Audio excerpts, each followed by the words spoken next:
The ones on It the would be wheels. way back here. All right, Yeah. we are live. We are live on YouTube. We're talking about Shane figuring out what to do with the whiteboard. Scoop, are you set on your end? I'm live. Good. Okay. Welcome into the podcast. Just making sure that YouTube's all set. Yes, it is. With Scoop, Shane, Brandon, and myself. Shane, I'm sorry it's going to happen again, my friend. I'm sorry. So I'm going to have you rant about this to start the show. The AFC South will unfortunately have a team that goes to the playoffs, which probably means we're going to have another 10-win team, which right now it's NFC like South? NFC South. Or the NFC South. Jesus. Yeah, I was so confusing. I can't even get the division right. It's so bad. But yeah, this division's going to have to have a team in the playoffs. And right now, the 7th seed is the Bears, I believe. It could be the Bears, and who knows? We might have a 10-win team not make the playoffs from another division again due to this crap shoot of a division here in the NFC South. Yeah. Your favorite thing? Yeah. It's like, God. This is one of those situations where it's like, obviously a team has to get in because the division winner has to make it in. But it's like, at what point does, look at, where's the current playoff picture? So you have like, I don't think they updated it yet after the game tonight. No, I think it wouldn't have mattered anyway because it's Thursday and the other games haven't played yet. I'm looking more at the wild card team. So you have like Seattle, San Francisco, Chicago, yeah, teams that are all far better than Carolina or Tampa.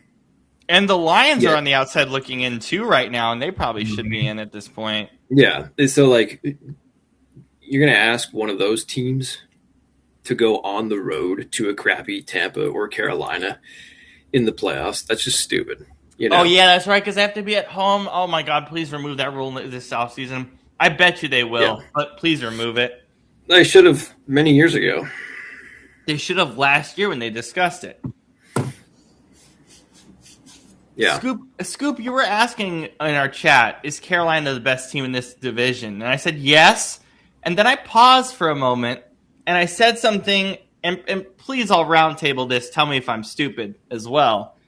Is Atlanta the best team in this division right now? No. Defensively, yes. I still have to say it's Carolina. Okay. I think it would be Tampa if they weren't so injured. Yeah. but they're getting healthy right now, though. That's the thing. But no, I know. That's the thing that makes no sense. Is they're getting healthier and they're playing worse football. Yeah. That's what's so mind-fucking. Oh, my God. Because Scoop, like, the first month of the season, we were all over Tampa. I mean, especially you. We were like, oh, this team looks really good. Like, what did you see that changed here? I mean, of course the injuries, but now that they're getting healthier, I mean, as you said, it's getting worse. Right. So there's a few things that I've how you doing? There's a few things that I've picked up on. Is that Pringles just going nuts again? Yeah, no, don't worry. I'm not talking to a ghost in my apartment or my mom's house. I forgot where I was for a second. But so here's a few things that I've noticed. Now today they obviously lost a pretty close game. Several of their losses recently have not been close. They got trounced by LA. They got beaten by more than they should have against a spiraling Buffalo team. And even back to before the bye, they lost on the road against Detroit by a bigger margin than I think they should have. So just, again, and if you go back to their wins at the very beginning of the season, they were winning a lot of their close games too. They beat Atlanta, Houston, New York, and Seattle. Each of them came by within a field goal. So they were playing close games to begin with. So that this may be a somewhat regression to the mean in that regard. However, I still think you were just seeing an objectively better football team out there than I. Now, I don't know what's happened to my guy Baker, but he has just not looked the same level of. And again, the advanced numbers are not out yet, so I don't have anything in front of me right now with regard to that. I'll say, and I think you saw this today, Scoop, and you can comment on this. He's always just looking to run out of the pocket. He's so uncomfortable in the pocket. We'll see. See, here's the problem that I have. He's got a little bit of Josh Allen in him, where when he gets too comfortable doing some sort of Superman thing, he tries to do it more than he needs to. And we saw this in Cleveland, and we're seeing it again now. Not to the same extent, but we're seeing it again. And this is now 4th out of 5 games that he's played consecutively with an interception. He went his first 10 games without throwing a pick, and now he's thrown 5 in his last 4 games. That is not let me rephrase that. 4 in his last 5 games, excuse me. Hang on. 5 in his last 5 games. There we go. He's thrown an interception in 4 of his last 5 is the sentence I was trying to get out. But, I mean, even on top of that, I mean, his completion percentage in 4 of his last 5 games has been under 58%, which is just ugly as ugly can be, especially when your calling card coming out of the draft and for most of your career has been being an accurate thrower of the football. He got sacked 5 times today, which, again, some of that's on the O-line, but some of that is on him as well. So I do think a decent amount of it, shocker, I do think a decent amount of it starts with the quarterback play. But defensively, they are letting up some bad numbers defensively. 29 points today. They went back-to-back a few weeks ago between Buffalo and LA, giving up 44 and 34. And again, I know LA is considered by a lot of people to be the best team in the NFC, but again, these are numbers they were not putting up in the beginning of the season, and they were still facing some damn good offenses in the beginning of the season. So it just, I think that it's multifaceted and usually collapses like this are typically in that regard. But the fact that your only win in the last 6 weeks came against Arizona and it was by 3 points at home, like I can't. That's a major concern to me. It's a major red flag to me. Again, I think it's going to take a little while for us to really be able to digest how much of this is players, how much of this is quarterback, how much of this is coaching and all of that. I think there's different elements of this that are still kind of being digested right now. But you just cannot go into a stretch like that when you've got. I don't care how good or bad of a division this is. You had people, myself included, not just believing you had the division in the palm of your hand, but believing that you were on track to wrap up a top one of the higher seeds in the NFC. And now you're sitting at 500. You've got a negative point differential, and you're just it's going to hell in a handbasket faster than fast for you. And I'm just not really sure because they've got the extra rest now going into next week, but guess who they're playing? Carolina in Carolina, and having Carolina on your schedule is not what you would have thought it was 3 or 4 months ago. Carolina is a feisty team that just took down the number 1 team in the NFC. So, and whatever you want to say about them as a team, the facts are right in front of you. And when you are doing what they did today, where, even when they didn't turn, even when they, let me rephrase what I was going to say. Even when you weren't really outdone in the turnover battle in any real sense of the how you want to characterize it, which at times had been an issue for them, that wasn't really an issue today. The fact is they just got outdone in more facets of the game, and the penalties, the fact that Atlanta was out penalized 19-4 and still won the game. That when you are out penalized and when you're not drastically beaten in the turnover game or the time of possession game, and you're still losing that game, that is a hard recipe to kind of rework and come back from, especially because, again, this is now a 6 to 7 week operation or lack thereof. Yeah, I was just looking at Week 18 because, of course, we have to fill 2 matchups national TV on Saturday for ESPN and obviously the Sunday night game in Week 18. There's a lot of really interesting matchups here that they can put on. So Seahawks 49ers is one of them. Chargers Broncos probably not. Ravens Steelers. No. Colts Texans. No. Lions Bears they can put into one of those slots. No.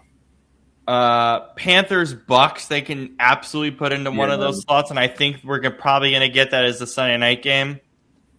So yeah, so there's some options here. We'll have to see how it goes the next 2 weeks. Brandon, I know you want to talk about Atlanta and their quarterback situation. Yeah. I mean, listen, they had to see what they had this season with Penix, given the fact that he took over the end of last season. But they waited too long to start Kirk Cousins. If they would have started Kirk Cousins, they'd probably be winning this division. Has Kirk played well since coming back? No, but in a game, but it takes a little bit when you've been pretty much benched the whole season. And tonight, I mean, is Michael Penix beating the Buccaneers tonight? No, he's not. Kirk Cousins threw for over 300 yards, 3 touchdowns, and actually looked pretty good. So, and the thing is, I mean, this just goes back to the whole thing of last year of them drafting Penix for no reason. You paid Kirk Cousins, like we said, paid Kirk Cousins all that money, and he's not going to play now. And now you are stuck in this this is kind of what I thought would happen. You're stuck in this middle range now between where you don't know what Michael Penix is in terms of his future, and you're stuck with Kirk Cousins because of the contract. And you can try to move him, but who the hell is going to want to take that on? So you basically screwed yourself. They were trying to get someone to take it on in the trade deadline, and nobody budged. Yeah, who's going to budge in the summer? Yeah, nobody would want to. So I feel like at the trade deadline is if they were serious about winning their division and trying to make the playoff or at least make the playoffs, they should have started Kirk Cousins around the trade deadline. You should have, because Kirk Cousins has the experience. I mean, Atlanta, we said their defense was, but the thing is, a lot of times their defense was keeping them in games even if they were losing. So, and that was with Michael Penix. So if you had Kirk Cousins start those games, you're probably turning all those close losses or losses that their defense played well to wins. So, to me, if Kirk Cousins was starting, I mean, they have 5 wins, they'd probably have about 8 right now if they would have just started Kirk Cousins sooner. So it's a little bit ridiculous to me that, Penix clearly to me isn't the guy, and I've said that all along. Michael Penix was not going to be the guy in Atlanta. That wasn't a good spot for him anyway, but I don't think he's that good of a quarterback regardless. And then, now you're just stuck in that limbo between the both of them. So, yeah, watching that game tonight, I'm like, wow, why didn't they start Kirk Cousins sooner? Because it shouldn't take till your season pretty much ending for you to make a quarterback change, knowing that the other quarterback wasn't getting it done. So, I don't know. Atlanta's just a perfect poverty case because that's what they are as a franchise. They don't win anything ever. Their best chance they had, they historically blew it to the Patriots years ago. We know how that went. So Atlanta's just a poster child for just ass backwardsness, if that's even a term. It's absolutely not, but it is now apparently. Yeah, Shane, I know. Shane, I know, obviously, as we do here in Washington State with UW, we watch Penix closely and that whole situation in Atlanta. What is your thought process on it? in the games we saw Penix, and then obviously in the games we've seen Cousins, which obviously both of them a good sample size this year. Yeah. Well, the situation for Atlanta specifically is weird, to put it mildly. Mm-hmm.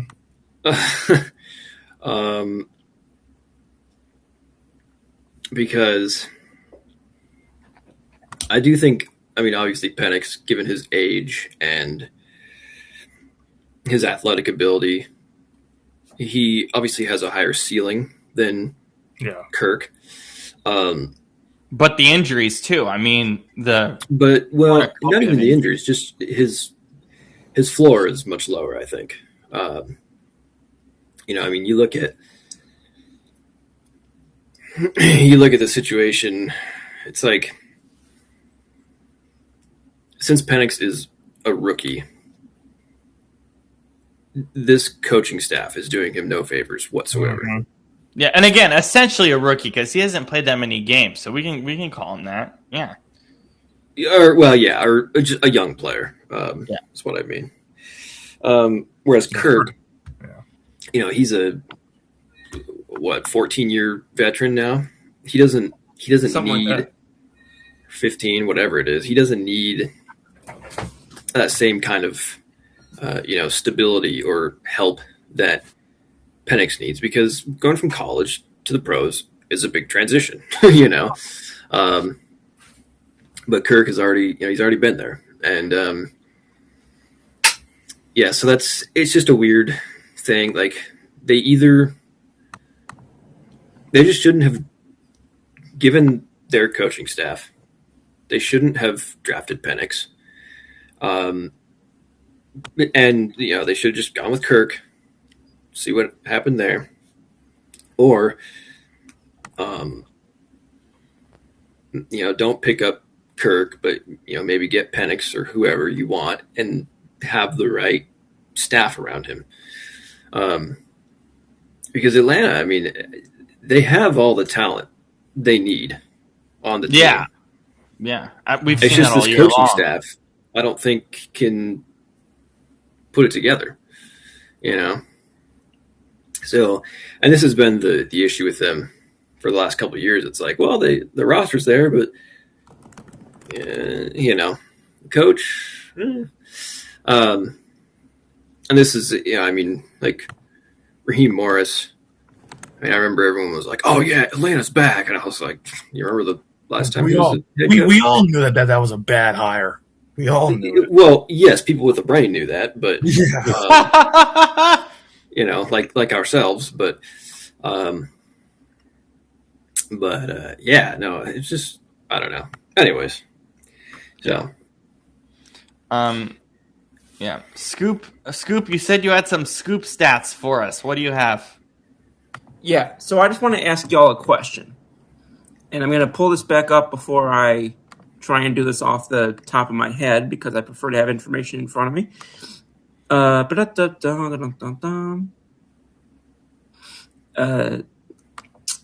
was basically what I was looking at is I had gone and I had looked up some some stats regarding NFL penalties this season, and just like for different teams and things of that nature, in terms of the teams that have been the most penalized, the least penalized, yada yada yada. And NFLpenalties.com, which is a very aptly named website. That's a website?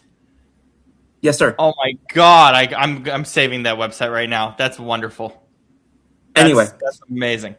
So it's got a delta for each of the 32 NFL teams in terms of their net penalties, basically essentially the how many you've benefited from versus how many have gone against you. And they do that for not just total penalties, but yards. They break down each penalty, pre-snap, declined, offsetting, blah, blah, blah.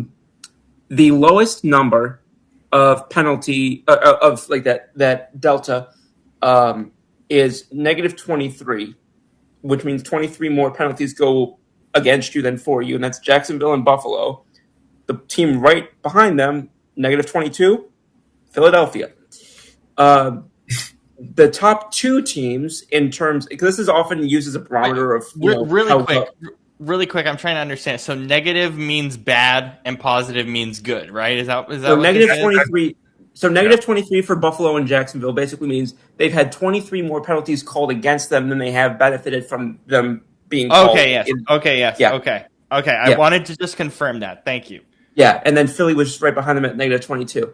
The top the top 3 teams that have benefited, so on the positive side, Cleveland and Seattle are tied for 19.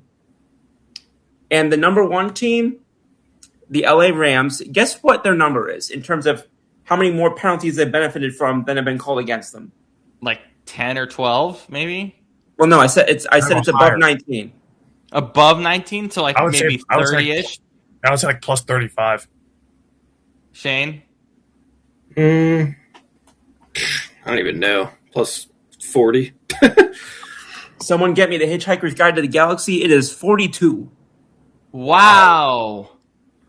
Which is more Hitchhiker's than- Guide. Wait, really quick. You said Hitchhiker's Guide? 1 sec. Well, I just said that because of 42. Yeah, I figure. I think I know what Rob's going for. I have no idea, so this will be interesting. Oh, they're doing a pirate segment, by the way, on Prime after the game right here. It's right here. And, I have the book. So you actually have the book. Yeah, I do. I haven't read it yet. I need to. Oh, fascinating. It's a because beefy book. beefy book. But just because we use it as a microcosm so often in terms of like what teams are well coached and not, I just found it fascinating that we have Seattle, Cleveland, and LA on one end of the spectrum, and on the other end we've got Philly, Jacksonville, and Buffalo. And we obviously know what we think about each of those respective coaching staffs on either side. Well, again, penalties, like being, as we talk about every week, being smart with penalties is the difference, or like, not getting as many penalties and the other team getting more penalties than you. It's basic fundamental football, right? Right. They also do this. I mean, I'll add this. They also do it by yards, not just the number of penalties, but the number of yards. And on the top side, we've got LA Rams with 314 yards, Cincinnati 242, and Tampa Bay 150. And on the flip side, we've got Denver at negative 250, Chicago at negative 249, and Tennessee at negative 191. So Denver is actually only in the water in 7 total penalties, but those 7 total penalties have cost them over 250 yards. I know exactly why, because Riley Moss is the most penalized corner in the NFL. yeah, he just gets PIs all the leads time. the league in PIs. Yeah. This book has 815 pages, so I have a lot to get to here. Holy With this book's huge. But yeah, I mean that's interesting though. I mean, is it? I guess my next question for you, Scoop, is that kind of trend, especially with LA, like a Super Bowl indicator most years, or is it just kind of an anomaly? So I haven't gone back and done the sort of the, and I do want to do that. Go back and do the analysis over the last few years. We can do that later in the week or next week or something, because I'm very curious about I'll probably that. try and do that for Sunday. But it was really fascinating to me because I check that periodically, mostly for Philly, but I wanted to just kind of look at it and take stock in terms of across the league and see, is there really any correlation here between the teams that are least penalized and most penalized and what we think of not only their results but their coaching?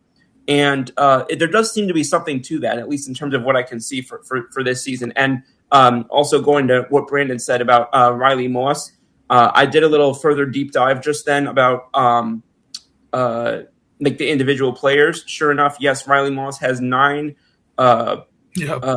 And we've seen all of them. Which leads the team ahead of Pat Surtain, who has 8. But moreover, his 178 yards penalized is more than twice what Pat Surtain has, who is second on the team. And all of those are PIs, like literally all No, of them. Yeah. No, 9 of them are. 2 of them are not. Wow. Yeah. Still, Yeah. yikes. Yeah. Yikes. One of them's a face mask and one of them's illegal contact. Still bad. But what's even funnier to me is that this includes 2 declined penalties.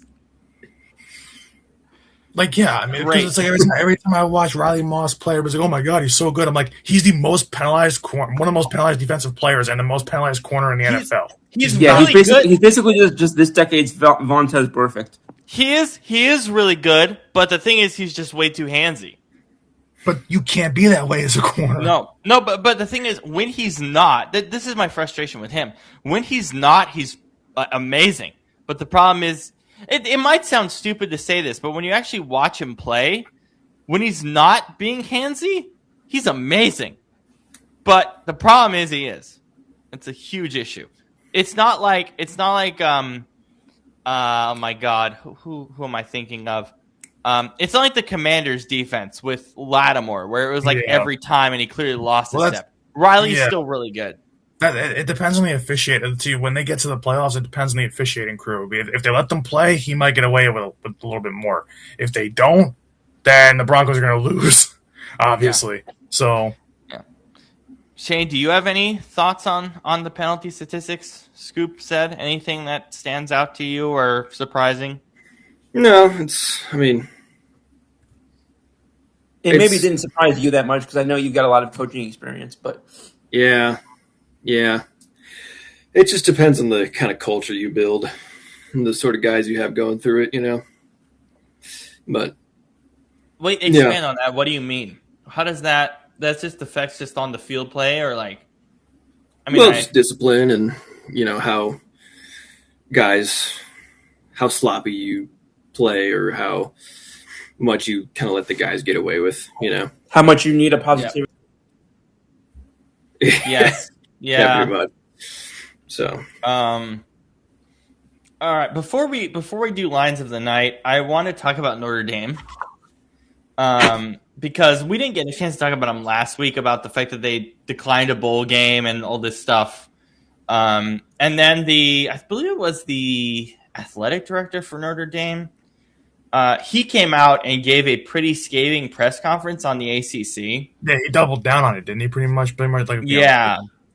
And so I wanted your guys' I have my overall thoughts on this, but I wanted to get your guys' take. So here's the AD Pete Bavaria, I don't know how to say this guy's name, on the ACC's damage. Yes, he says damage in this. So I just wanted your overall thoughts on this. All right, hang on. Just going to make sure this works. Okay, there. And why would you attack an unbelievably important business partner of yours in football and a member of your conference in 24 other sports? I'm one person. I don't see the logic in that. I know other leaders at the university didn't see the logic in that. And the ACC is important to us, and we're important to the ACC. And think about football for a minute. Those ACC teams want to play us in football. Interesting stat. Since 2014, when we started our football relationship with the ACC, if you look at stadiums, ACC games sell out roughly 23% of the time. When Notre Dame goes to an ACC site, it's 90% of the time. When you think about ratings for ACC football games when they play Notre Dame, there's a tremendous lift. I don't understand why you would go on a social media campaign to attack an important partner. Who's some of our important partners in the football space? NBC. We wouldn't do that to NBC. Now, I understand they have to stand up for their teams in football. We just think there's other ways to do it. And it has created damage. I'm not going to shy away from that. And just to add to that, the ACC has been in discussions now with the SEC due to this situation. Shane, what are your overall thoughts about what in particular? Because I haven't heard that. This is just rumors. Basically, that partnership with the ACC is so severed that Notre Dame wants to work with the SEC instead. That's bad for them. Why not the Big Ten? Yeah, that's a good point. What about the Big Ten? But if they would have joined the SEC, and let's say not join, but play SEC schools. And then they're going to get smacked. And then when they get smacked by the SEC, everybody's going to point back to this year and laugh at them. Not.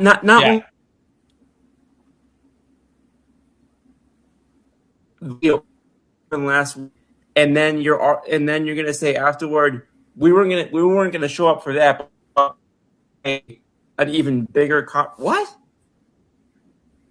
And the other piece of this is this is something that's been in the clause since the BCS era. But Notre Dame, if they have a top 12 spot or I know. or around that, they automatically get in. Which by the way is pissing off so many people. They're going to have a weak schedule. It is. No one wants to play because it's excuse me, but this is just the most. It's unbelievable. Yeah, no, it's insane. Shane, what are your thoughts overall on Notre Dame's claim that the ACC caused them damage? I mean, you also lost 2 games to not so great teams. So, I mean, that's, that's kind of on you. But,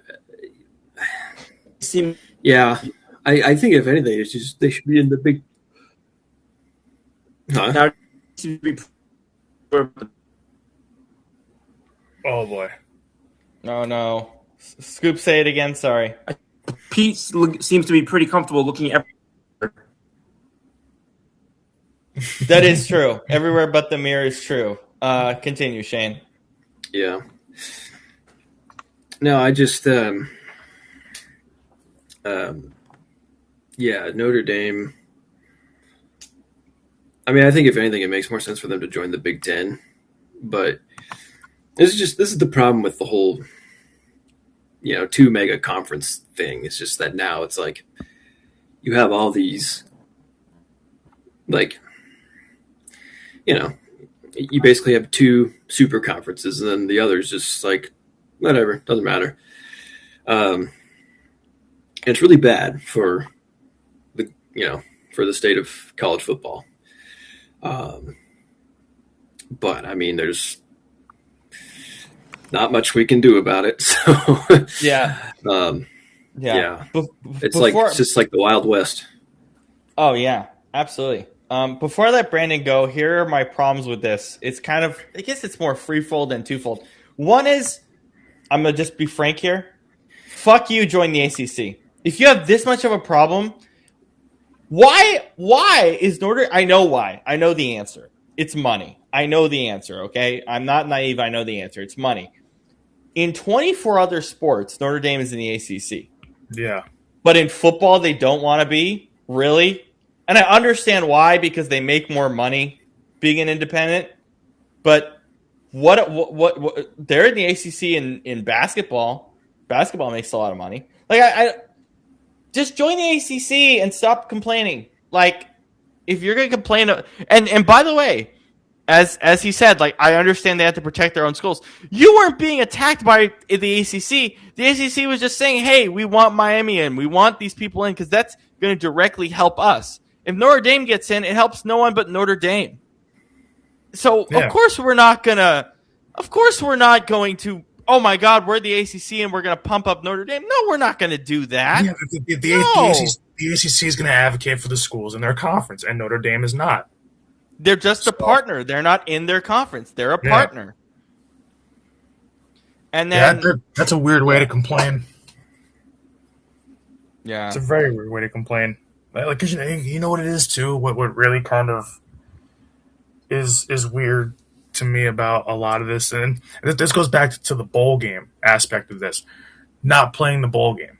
Now, do I believe Notre Dame was robbed of being in the CFP? Yeah, but at the same time, when Seton Hall was robbed of their tournament bid 2 years ago for in college basketball, they said, "F you, we're going to go to the NIT and we're going to win the whole damn thing," and they did. Which they did, yeah. And that was huge. That was Seton Hall's first, I think, like major tournament win in like God knows how long. But they should have made the tournament. But the thing is, if you want to prove to the committee that you belong, and hey, if you want to put eyeballs on your team for next year, and make people actually watch you more closely next year, play your damn bowl game. Like to wimp out and be a crybaby and say we're not playing a bowl game because we feel like we got slighted by the committee. Like, it's like, I get being angry, but you know how you solve it? be angry in a bowl game against a team that's probably crappy and beat the living hell out of them. Well, no, but that's the thing. Notre Dame probably, my guess, their matchup, they would have probably either replaced BYU in the Pop-Tarts Bowl and played Vandy, or replaced Vandy and played BYU, Which would have been a good game. Or they would have played Michigan or Texas, and I think it's the Cheez-It Bowl they're playing. Yeah, the Cheez-It Citrus Bowl, that weird name bowl. Those would have been good games. Those would have been good games, and you would have proved yourself, and I would have been excited for that. They would have played another top team. It's like they would have played some crap team. So that's a way to prove yourself. Compared to them, yeah. Like, but I'm just like, man, like, I'm on the Notre Dame train for like them being in the CFP, like I said last week. But at the same time, now that it's over and now that the dust is settled, why are you crying about it now? It's like, okay, we're angry last week, but it is what it is. Get over it. Like, now it's over. Play your damn bowl game. Stop bitching and complaining. Enough. Because you're not helping makes this worse? in the long run. You're not helping yourself in the long run. I apologize for interrupting, Brandon, but you know what makes this worse? The Notre Dame bookstore canceled a scheduled Friday signing of one of the guys' books in the committee, Ivan something. I forgot to say this guy's name. Just because he was in the committee and didn't vote for them, he's not able to go to a book signing for his own book at the Notre Dame campus. And the thing is, it's a book that he wrote about a Notre Dame player or team, didn't he? Yes, I think so. Yeah. Like, in support of Notre Dame still. Like, that's the thing is like, this guy was part of the committee, but it's not like his vote made a difference. I think they all voted to keep Notre Dame out. It wasn't just him. So I'm like, my God, you know how petty and butthurt you have to be to stoop to this level? Like, so it's like, it's funny how they're playing the victim card now all of a sudden, saying, oh, the ACC is attacking us. No, you did it to yourself. And then all of a sudden now you're attacking not an innocent guy because he's part of the committee, but you're attacking a guy that doesn't deserve to be attacked because you're whining and complaining. If your defense could attack that way, maybe you'd still be playing. Exactly. Exactly. It's so freaking annoying. Like, I'm all for having a gripe, and having a reason to complain about kind of being screwed over. But at the same time, after a couple of days and that kind of hate subsides a little bit, then you start understanding, kind of what went into it and whatnot. After that point, regroup and come back stronger and take care. Handle your business. Don't go on. Handle your business in a bowl game against a top team that also got slighted. Yeah, how about that? Don't start going on a whole PR campaign about how you got screwed and how life's unfair. And it's like the rich kid crying that he didn't get enough toys for Christmas. Even though his mom and dad on his 18th birthday for Christmas got him a brand new Ferrari, a brand new Rolex, courtside tickets to the NBA Finals. No, you can't complain at that point. No, you are a team that's respected in college football, a school that's respected in sports in general, not just and academics, by the way. And now. You are really putting a dent. So now, remember how we were talking about the whole Michigan scandal and how this is going to affect, enrollment and stuff. This might give Notre Dame a big hit on their enrollment and things like that, and on their program because the fact that there's going to be a black stain a little bit on them now. So it's like it's not similar to Michigan, and we're not saying that. We're just saying that it's not. Yeah, it's not similar, but I'm saying these things, people take notice of these things.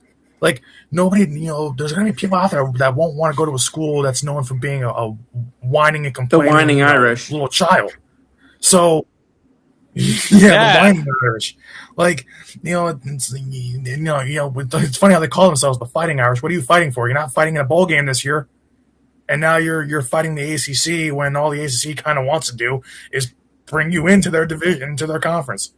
So what the hell are you fighting for except you're fighting yourself at this point? But by the way, I will also mention this. What also pissed me off, and I know people across the board didn't think about this. The Notre Dame AD was talking about, we don't fight NBC. Most of your big games, Notre Dame, are not on NBC. They're on ABC. Yeah. So yeah, you the Notre Dame games, the most of the worst ones are on NBC or Peacock, mostly Peacock because your games suck. So of course you're jibbing NBC too. Shane, do you have any other thoughts? No. Just weird. Scoop anything else there?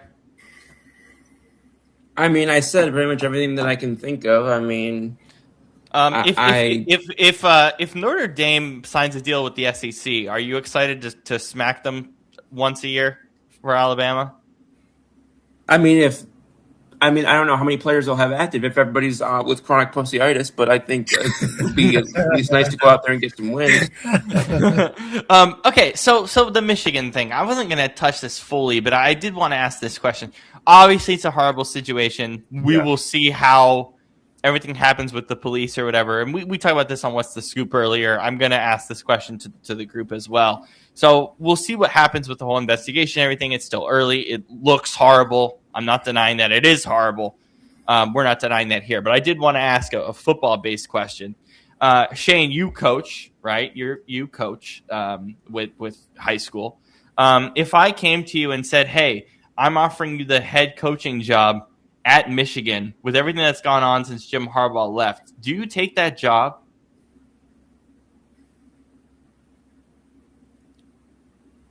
Probably. I mean, yeah, because that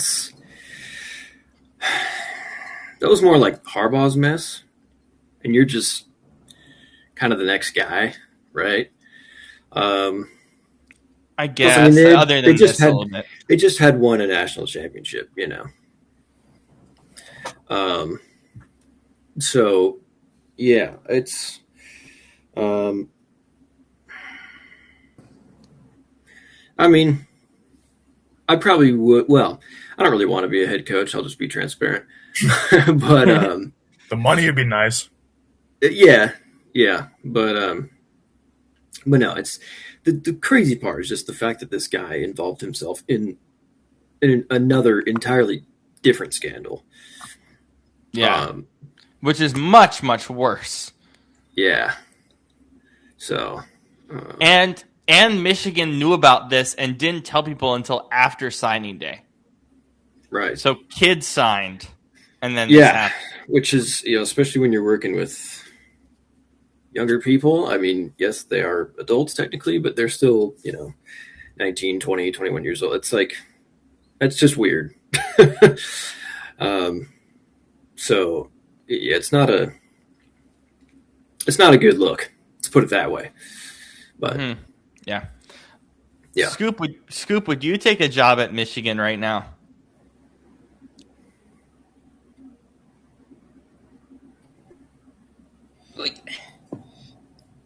It's what happened.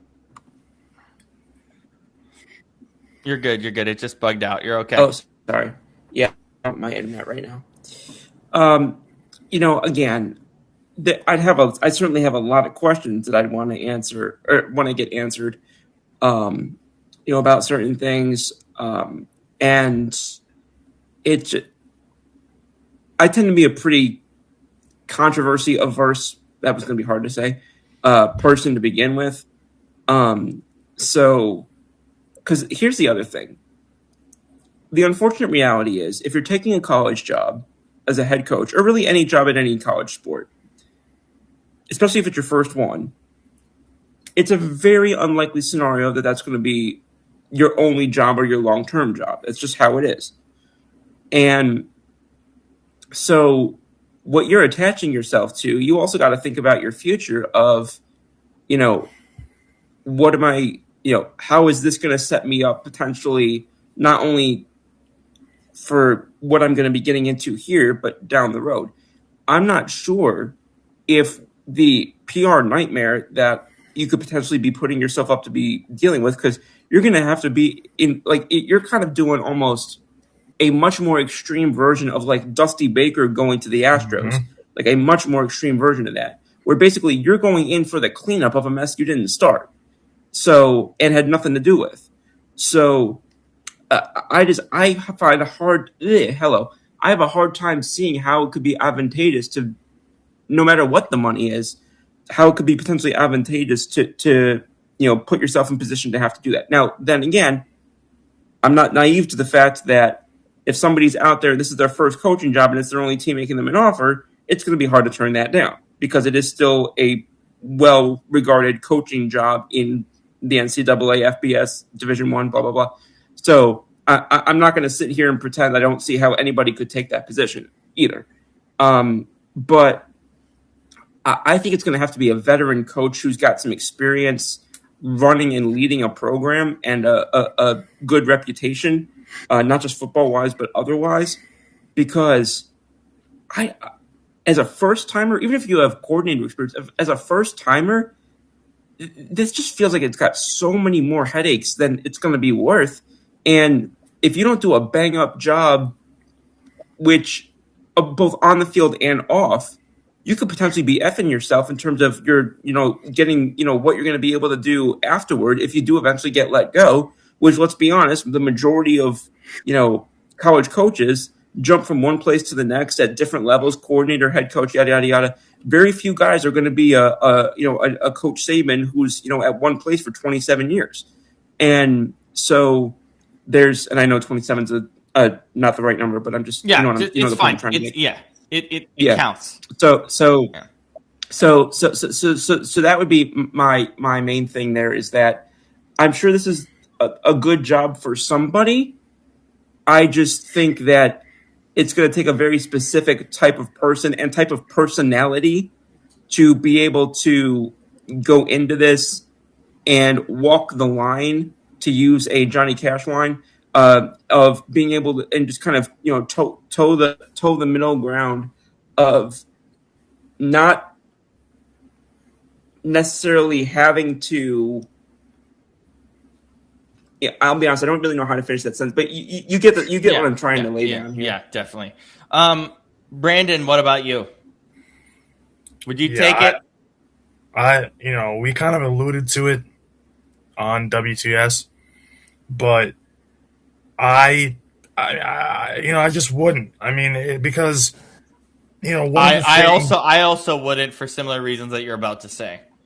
Because just like Scoop had said, and just like I had said on WTS, was the first things first. The PR nightmare is bad about this. You're responsible for being the cleanup crew guy after after such a bad scandal. Not only just a scandal, a bad scandal, like a really bad scandal. Let's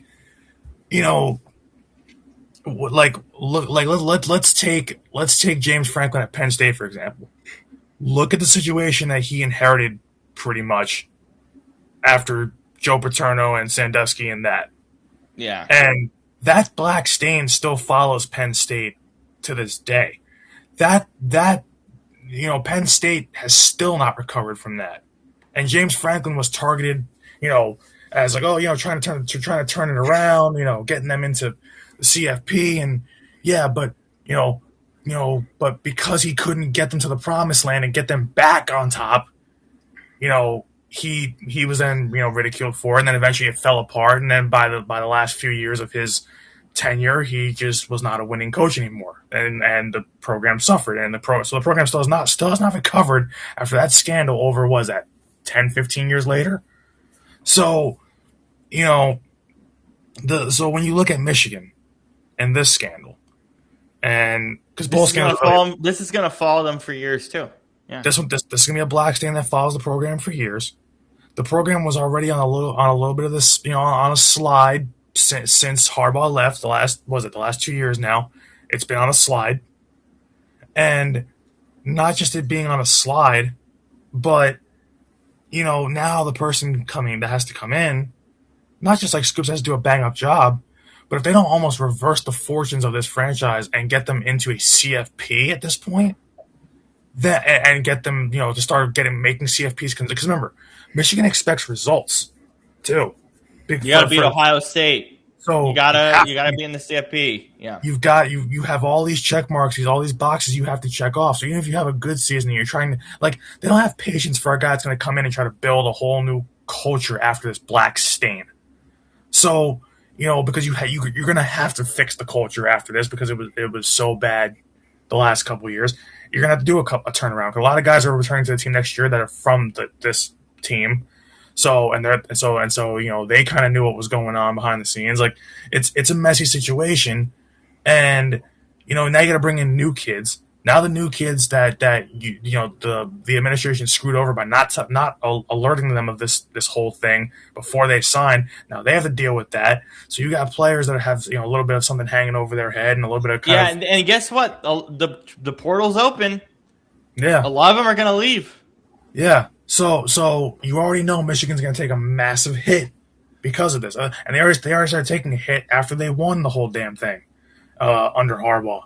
So it's really, really bad that where they are right now. So when I think about this, it's not just, like I've said, it's not just the PR part of it and having to clean it up. It's that they're not going to grant you a lot of time to fix it if you're the head coach, and they're not going to be patient about you trying to build a culture when Michigan expects to win now and pretty much every year. So, and the worst part is too now, just like James Franklin. James Franklin got a long leash, but this leash for this next coach is not going to be as long for Michigan. And not only that, but Michigan's also going to have the next head coach, whoever it's going to be, is going to have them. Now that they lose one game at any point this year, and all of a sudden everybody's going to be saying, "Hey, screw Michigan, and this head coach sucks," and so you feed into the online part of it to where on social media people are going to say, "Oh, this team sucks," they've been sucking since Harbaugh left, and then they're going to bring up the scandal. You know how people on social media are. So you're gonna start feeding into that negative energy as a football program and as a coaching staff, and it could still, and then it could spiral right back down again. Right after you gain a little bit of momentum, it could fall apart. So no part of this job is desirable. Not because you might see the name Michigan and see the dollar sign, but you can't be blinded by that. You have to think about all the stuff internally you have to deal with, and it's not worth it when you look at that landscape. Yeah. All right, Shane, Seattle against Phillip Rivers on Sunday, presumably. Yeah. Never thought I'd say that sentence 14 weeks ago.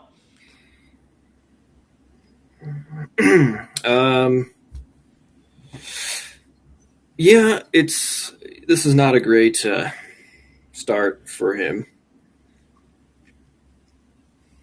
because Seattle's D-line's going to kill him. Yeah, I mean they're all a lot faster and stronger than he is.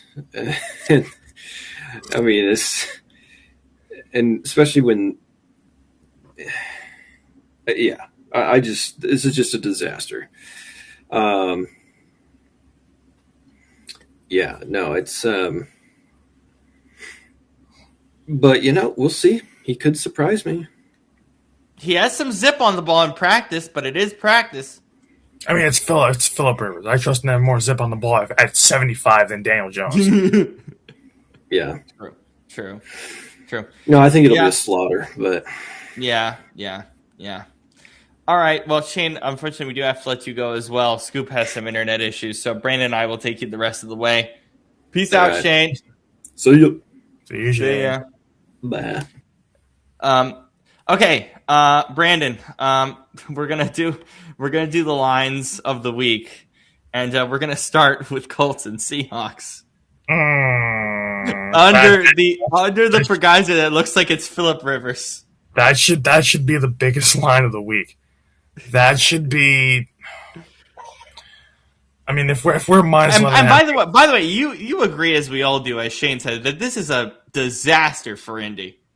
Oh yeah, because you know why? It's not just the fact that Phillip Rivers is dirt old. Not only that he's dirt old, he's a Hall of Fame semifinalist, and he's saying, "Hey, I'm going to come back and wait 6 more years." I don't understand what the point is when you have a whole entire, not just family, you have a whole village to feed, and you've got the money for it because you're Phillip Rivers. You're about to make the Hall of.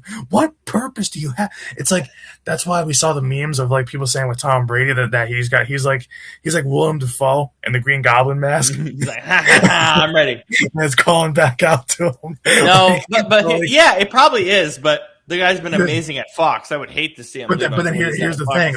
Apparently, because he's involved with the Raiders, he can only play for the Raiders unless he relinquishes. Oh my God, Brady on the Raiders would be hilarious. Yeah. Well, By it's funny. but the Bucks would have to trade him still. I think there's some per geyser where he would have to be traded. Yeah, but I think that because he's involved with Vegas. So, but I mean, Brady's not coming back anyway, so it's just hypothetical. Yeah. But anyway, this is not hypothetical. 44-year-old Phillip Rivers, who probably won't be able to move a single lick. I mean, Daniel's probably worse, obviously, because of the injury. So it's not like Phillip Rivers can't be mobile in the pocket or anything. But he's also 44. He takes one hit, he's gonna get knocked the hell out. Like it's like Tom Brady couldn't withstand it by the end of his career. He couldn't do anything about that. And then Phillip Rivers hasn't played in 5 years, and we remember how he looked when he left. He didn't look good. Oh yeah, no. And by the way, I'm not mistaken. That was with the Colts too, right? That was his last stop. Yeah. But it was a whole different. I wrote that in I did a piece on Rivers and what impact it has on fantasy. I was like, hey, remember the last time he was on the Colts 5 years ago? Wasn't necessarily pretty. And not just that, but this was also Nick Sirianni was there with him. But which is crazy as that seems. By the way, just a quick plug. Football After Hours Substack. You can check out both their articles. Brandon does this week. Every week of like the past week in the NFL, because we release them on Thursday, and then I do fantasy stuff, and I talked about Rivers kind of heavy, and just I don't think it helps anybody fantasy wise on that roster. Well, you know what else is also scary about this whole thing too? I can't see this working with Phil Rivers, not just because of all the reasons we mentioned, but if anybody knows what a Shane Steichen offense looks like, it's me. It's heavy RPO. It's a lot of like play action fakes. But you saw what JJ Watt said, right? That Phillip Rivers ran that scheme in high school. Shane Steichen's scheme. Yeah, that's high school. Yeah, but see, high school and NFL are two different things. Yeah. And as you said, he's not mobile enough for the scheme at this point. By the time he fakes a play action, there's going to be guys in the backfield ready to hit him. By the time he just fakes that handoff to Jonathan Taylor, it's done. And especially against a defense that's top 5 like you guys are, like Seattle is, I can't see him surviving that. Like he might survive to the end of the game, yeah, but he's going to look really damn beat up. At what point do you consider it elderly abuse? Very quickly. That's the scary thing. And it's like, Phillip Rivers still has zip on the ball, yeah, but this isn't like in his heyday of, throwing to guys like Antonio. Listen, Tyler Warren can fill in for that Antonio Gates role pretty well. I mean, Tyler Warren is technically their emergency quarterback, by the way. Which is God. But hopefully you don't have to get there. Like I guarantee, because especially with how Shane Steichen liked to use his tight ends in Philadelphia, I would not be surprised if we see in this game on Sunday, him just feeding Tyler Warren as much as possible, because the safety, every tight end is a quarterback safety blanket. It's a lot of checkdowns, a lot of quick routes, and Tyler Warren is a beast of a tight end. Which is not exactly Shane Steichen's offense. He's gonna have to pull back a lot of what he does. Yeah, overall, yeah. Like when Steichen was in Philadelphia in 21-22, Philly kind of had to figure out how to use the end of Zach Ertz at that point and also get Dallas Goedert involved, and they did. But they found creative ways to do it. They're going to have to figure out creative ways to get Tyler Warren involved, because let's put it this way, Phillip Rivers has to get that ball out of his hands fast. He's just going to have to. He can't hold it at all. If he holds it, gets hit, he could be done. So the scary thing is, I want to believe that this offense could do something with Phillip Rivers. It's just that the cards are so stacked against the Colts that it's like, and like I said, we already saw, like I said all year, their offense runs quite literally, pun intended, On runs Jonathan Taylor. on Jonathan Taylor.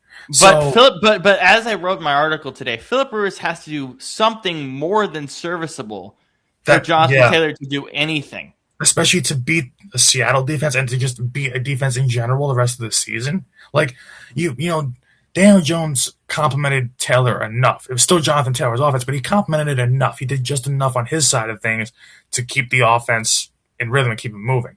But so Phillip Rivers is going to have to outplay what Daniel Jones did. And at this point in his career, after missing 5 years, after missing that time away, I don't think he can. I just don't think he can. Please tell me if I'm crazy, because I remember when Daniel Jones went down, I think it was on Monday, we talked about this, and I mentioned the name Tannehill, because what's Tannehill's age? He's like 37 now? He's 37. He's 7 years younger? Yeah. So, I don't understand why they didn't just go to Tannehill. Tannehill would have been a way better option, because I still think he can play. Yeah. I just why is Phillip Rivers your best option and over Ryan Tannehill? And we know what Tannehill did a lot of in Tennessee: fake the handoff to Derrick Henry, find AJ Brown, or find an open receiver if he could. I still think Tannehill should be a backup in this league at least. The fact that he's not is insane. Yeah, I don't know. I mean, we heard about the Colts reaching out to Andrew Luck, but we knew Luck was going to tell him, "Hey, screw you." Well, why would Luck want to come back? That's what I'm risk saying. his body even more? And then on top of that, he's doing well as the GM of Stanford. He's one of those guys that absolutely doesn't need it, because guess what? He's involved in his alma mater. He's very much involved in his football program. Yeah. So why would he want to? Why? There's literally no incentive.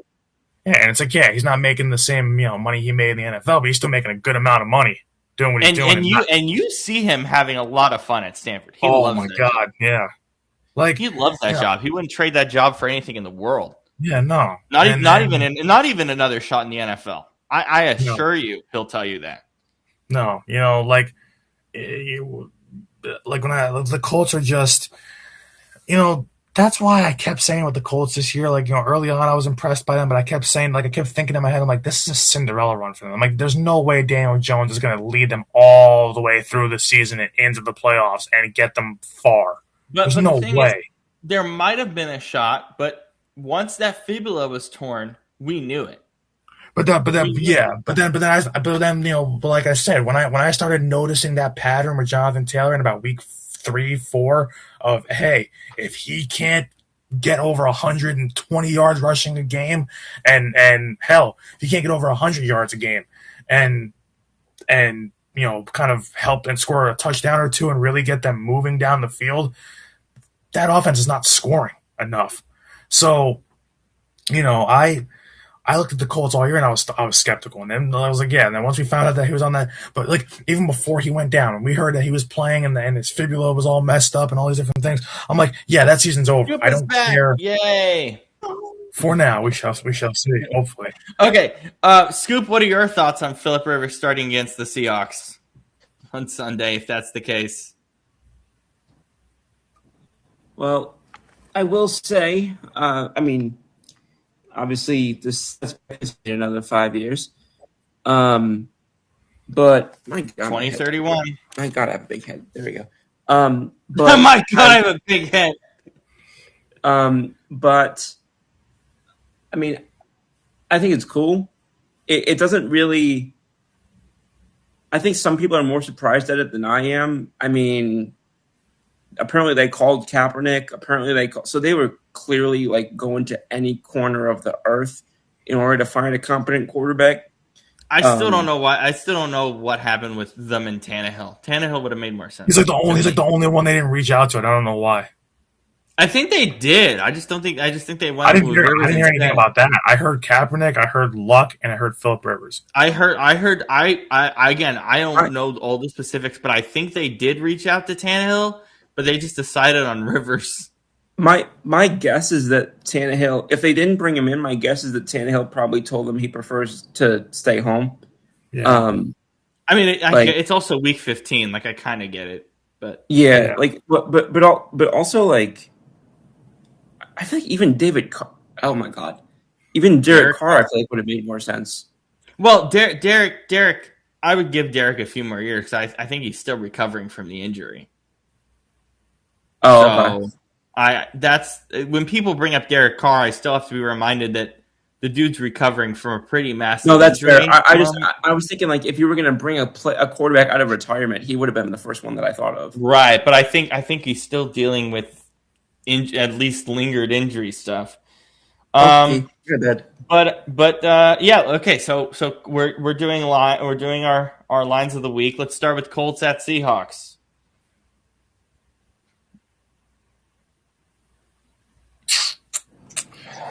I mean, that should be a massive line. But the thing is, like, I don't think it's going to be the biggest, just because obviously Eagles Raiders. Well, I know the line for Eagles Raiders. I think everybody does because they've been saying it all week. Like, you I can't. don't.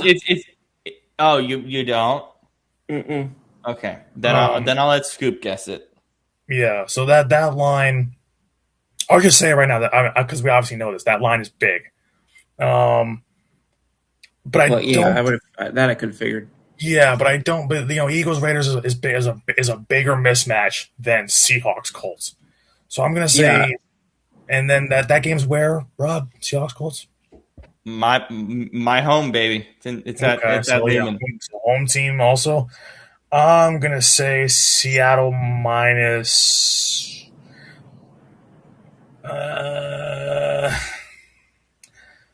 I'm gonna say Seattle minus 9.5. Scoop.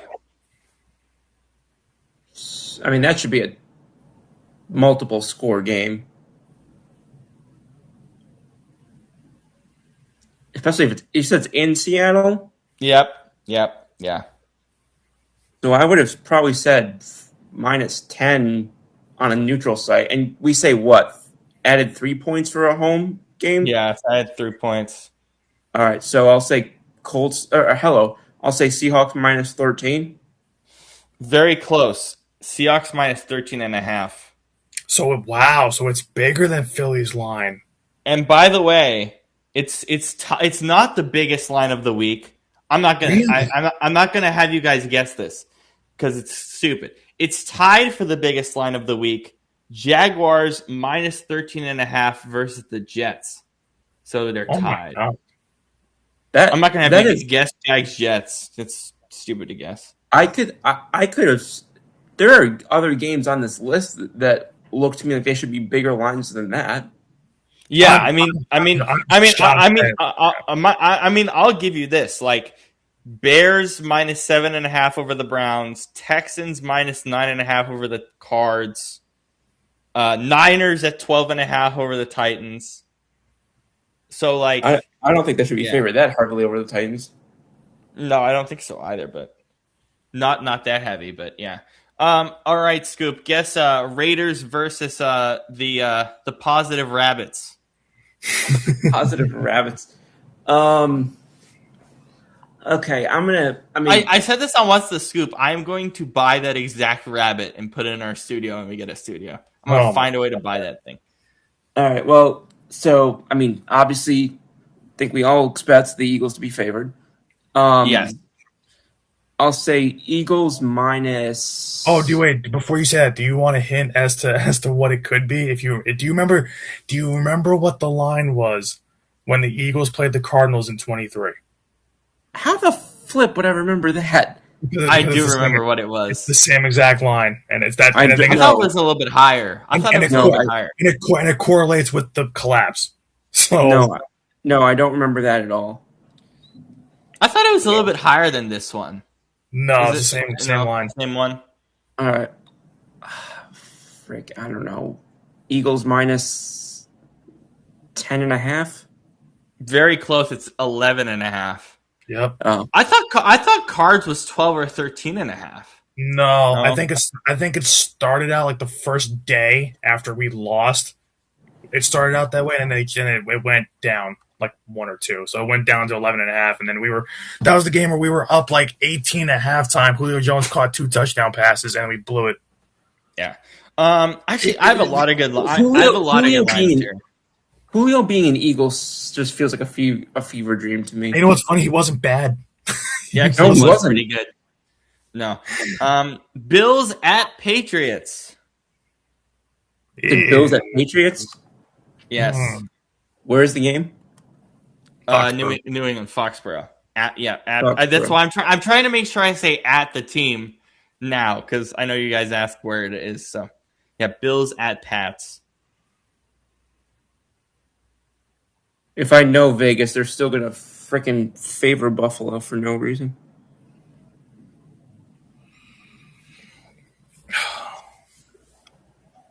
I'll go Buffalo minus 1.5. Brandon? Well, let's see. New England won the first matchup, but it was only by 3. And that was away. And New England hasn't beaten up, anybody really all year. The Bills have been spiraling, but they just beat Joe Burrow. I mean, that's the Bengals, but it's still more, going toe to toe with Joe Burrow and beating them is something. And I think that might get Vegas to buy back in. But I'm gonna say ever slightly. I'm gonna say New England minus.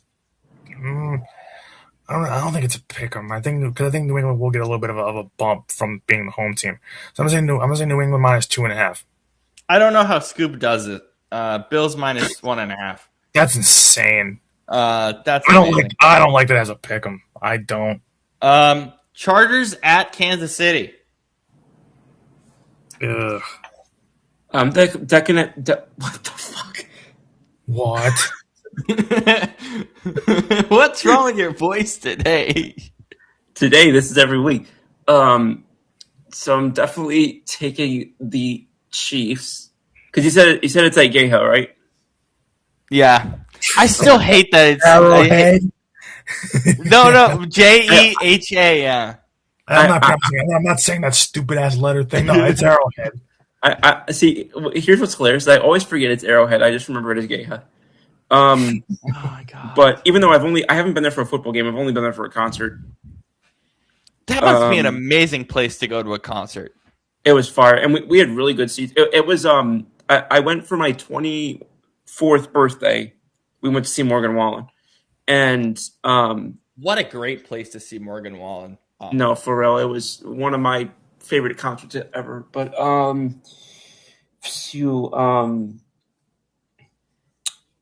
think it's going to be inside a tutty. I'll go chong. I'll go Chiefs minus. I'll go Chiefs minus 6. Okay, Brandon. Well, the Texans have a top 5 defense. They just dismantled. Texans. I thought they were playing the Chargers. No, I'm saying. But from last week. I'm setting it up. Oh, sorry. Texans had a top 5 defense. Murdered, they basically murdered the Chiefs. They had them in a box pretty much all night. Chargers have a top 3 defense in the NFL. It's ranked 3rd overall. And they just obviously took our quarterback and wide receivers behind the woodshed. So, I mean, I know I don't think the Chargers are favored. Because it's a home game for the Chiefs, and for some reason, Vegas. By the way, I will say this right now. I took the Chargers in our pick'em. Yeah. I did. Really quickly throwing that out there. I did too. I haven't made my selections yet. I am going to say just because the Chiefs are the home team, Vegas loves them. Even if they could be 1 in 14 at this point, Vegas would still love them. Except you know what they are? What? 6-7. Yeah. Yeah. Yeah, and for the freaking first time that they're under 500 since 2012, since Andy Reid left Philadelphia. Yeah, since freaking Eric Fisher was the first overall pick. Yeah. So I will say, you know what? I'm gonna say 2.5 again. I'm gonna say Chiefs minus 2.5. I need like a video of Scoop's room. Like I need a back video of some sort because this is A crazy. monitor. Yeah. It's Chiefs minus 5.5. Close. It's Scoops at 6. I don't know how he does it. Here. This is what's behind. This is what's on the other side of my laptop. No, what's on your laptop? Oh, here. You want me to share my screen? No, you're fine. Okay. I'm just wondering what the hell's going on. We're It's technological crazy. difficulties tonight. Packers at Broncos. Ew. You said you said it's at Broncos. Yes, Packers at Broncos. The facial expression Brandon just made was freaking hilarious. It's a great game, by the way. This game's great. I'm excited for this one. Packers at Broncos. That actually should be a good game. That would be game of the week. Other than Lions Rams. I'll go Broncos at 2-5. What the hell? Whoa. Broncos minus 2.5. Oh my God, Scoop has lost it. I told you guys I'm sick. I don't know how we've all at some point done this show sick. It's amazing. I don't know how we do it. I mean, football tends to be the time of the year when most people get sick. True. Fun fact: you don't get sick from the cold. You get sick from the germs because the cold, I think, it lowers your immunity, and you get sick from the germs. You know, I thought it made it like things easier to circulate. That too. No, It's partially that too. Partially. But I will say, I think the reason we get sick during football season is because we're just like in December, we're just like football season sucks, and our body dies along with it as the season ends. Well, also you gotta think about it this way too. When you're that cold, and when you're out in the cold, especially doing Christmas shopping, whatever you're doing, and you come home like. You're tired from being out in the cold. You need to warm up. We're warm-blooded creatures. So when you're tired, I believe you're also susceptible. Yeah. Okay, Brandon, what do you got here? I know the Broncos are at home, but the Packers. Is this the last week of Toyotathon? No, 28th, I think. Okay, so we are still in the prime of Toyotathon. So I think it's either Christmas I have to go or look up. the 28th. I have to go look up the lore with that because I'm not cued in on this lore. Also, It's like, you guys amazing, have to remind me. You guys have to remind me what the new video game is that you were talking about that I have to get. What video game? If I remembered, I wouldn't have to ask you which one it was. I mean, we told you Rocket League. I already got Rocket League. I know. What else? I was telling you that you should wait for Madden to be on sale. Which you should. It was like one of those like I can't remember if it was like Red Dead or if it was something similar to that, or Halo or Modern Warfare or. No. No, we were talking about Battlefield 6, but we're not going to pick that up for a while, I don't think.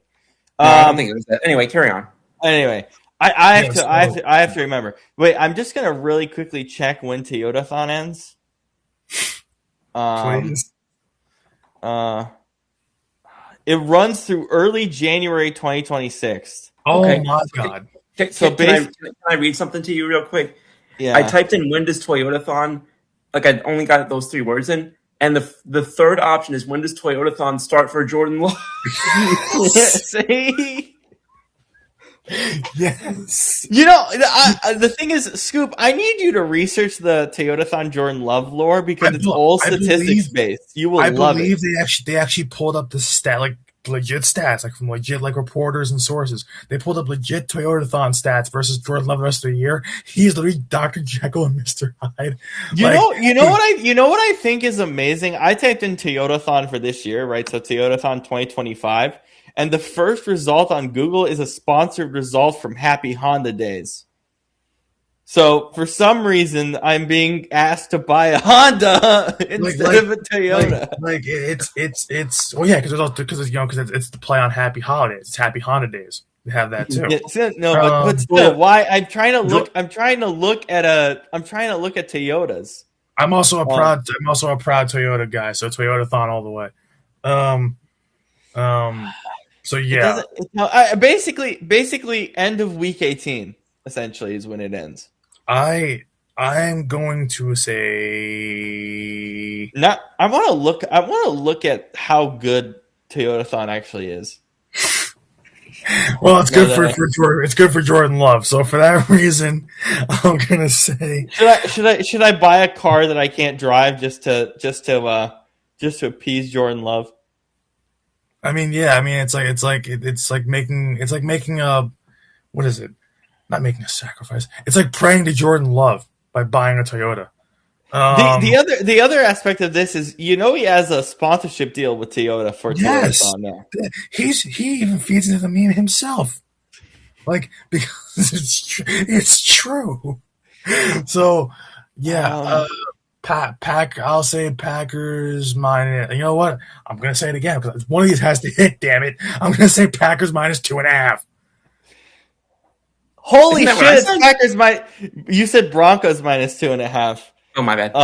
It's Packers minus 2.5. Good job. Yes. Yeah. One of them had to hit. Good job. Oh, I mean, I'm Brandon. looking. I'm quickly looking up how much a. Oh my god! I have to request a quote. God damn it! I can't see how much a Toyota What, Camry for a costs. bunny? Oh. No, No, not just- for just- wait. What the fuck? Wait, Scoop. Why would they be APR financing on a bunny? What the fuck? Oh my god! boy. I said request a quote. Why would I have to request a quote? Can I A make quote on a the bunny. monthly payments on I the don't- bunny? I don't know. I've never gotten a rabbit before. Is it zero down at signing? What did you just say? It's not a fucking rabbit.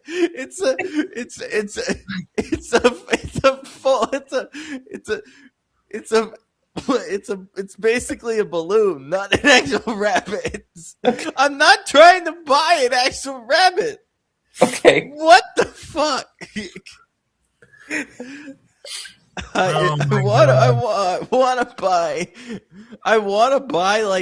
want to buy a pop up, not an actual one. Like What the fuck? Wait, what the some- fuck is a negotiable documentary service fee? What does that mean? I've never heard of that in my life. Thank God that my car literally we didn't buy from a dealership. The thing is, even when is that something that Toyota just does, or that I don't even want to know. What the hell is a documentary service fee? It's up to $200. What does that even You mean? wonder why cars are so expensive these days? There's part of your answer. They just whack you with fees nonstop.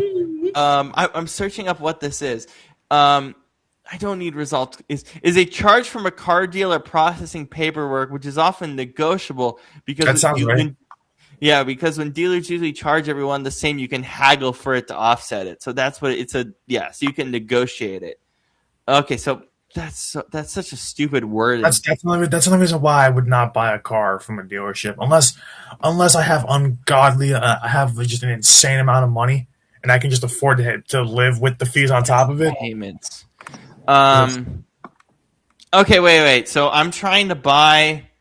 Okay, so I'm trying to You're not trying buy. to buy. You're just browsing. If you were trying to buy, you need to be more serious than doing this on a football show. You have the lines before you start buying a brand new 2026 Toyota. No, 2025. Oh, Really God. quick. So what should I put as the money down for this thing?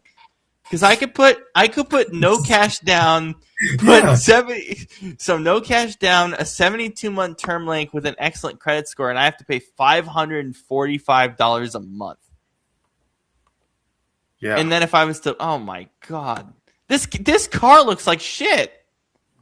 This What is it? 2025 Toyota Camry XSE. Look at You the should say front that of to this me. car. You should say that to negotiate with them. That car looks like shit. It does. Look at the Yeah, front of they're the gonna car ask him looks like garbage. I'm gonna ask him then why he wants it because he's gonna try to buy it. And like, oh, by the way, this car looks like shit. Like, what's the best price you can do on it? Oh my god, I just figured out how much this car is. I think this is with Toyotathon. Base MSRP. Wait. You think that car looks like shit?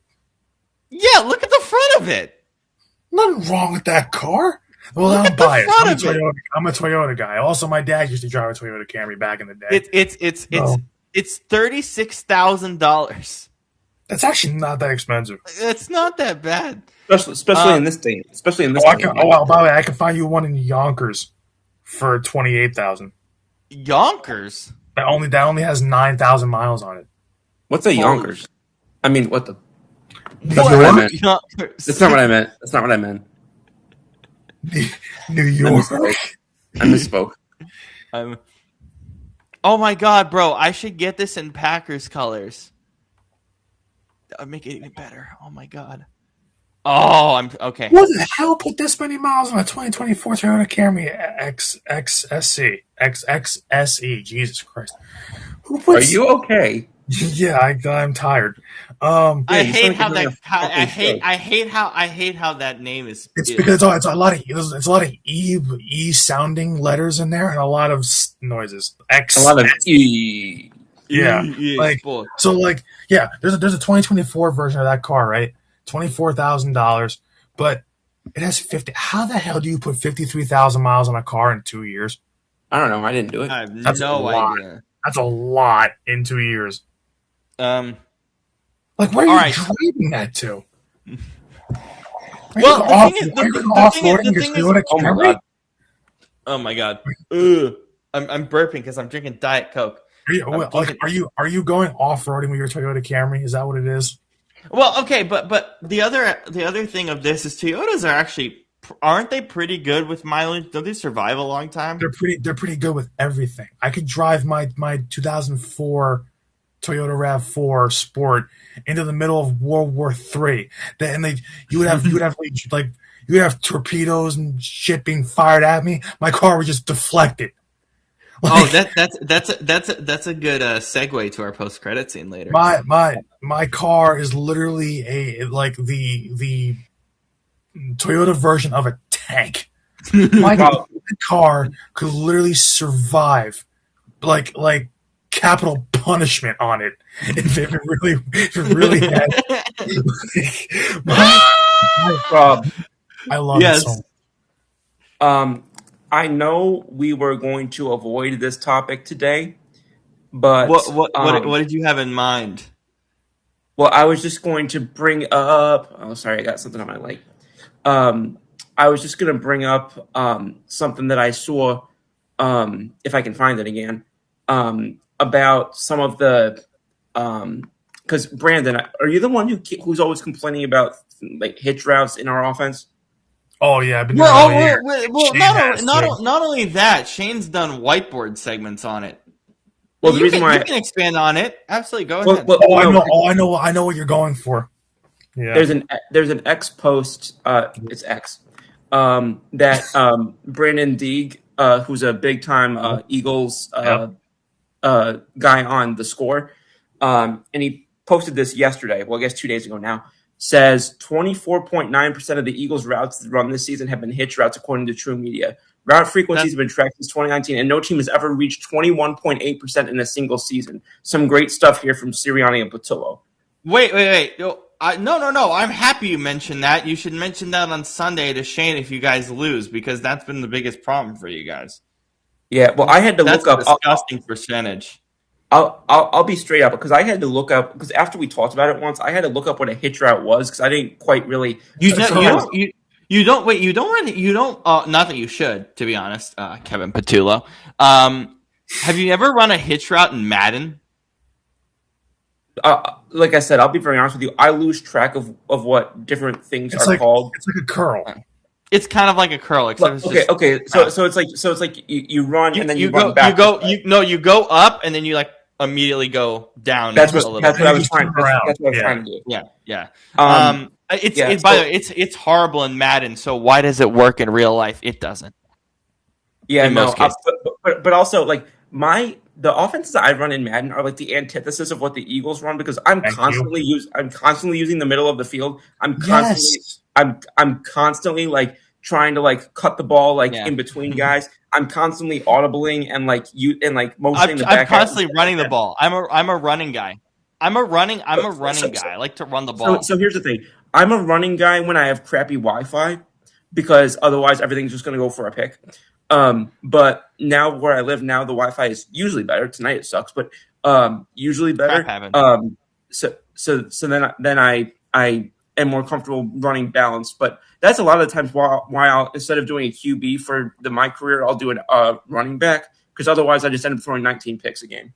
Yeah, that's fair. All right. I cut that down. I throw 19 picks in a season, but meanwhile, my quarterback's throwing 85 touchdowns and rushing for another 40. Yeah, well, I play on usually all pro. Yeah, I do as well. But yeah, all Madden, baby. Yeah, okay. I have too much of a processing delay to run on all Madden. By the time I snap the ball on all Madden, my guy's already been pancaked. No, but my whole thing, all Madden is the most balanced if you don't use sliders. Like all Madden. That's why. Yeah, I like realism. All Madden to me. I've been playing that for so many years. It just comes easy to me now. Yeah, all Madden. I've gotten better. I've gotten better at it because of Ultimate Team challenges, but I still suck at it. Oh, I see. I hate Ultimate Team, but I also I hate it too. But I play it and I don't spend any money. The most I've ever spent on Ultimate Team throughout my entire life is $4.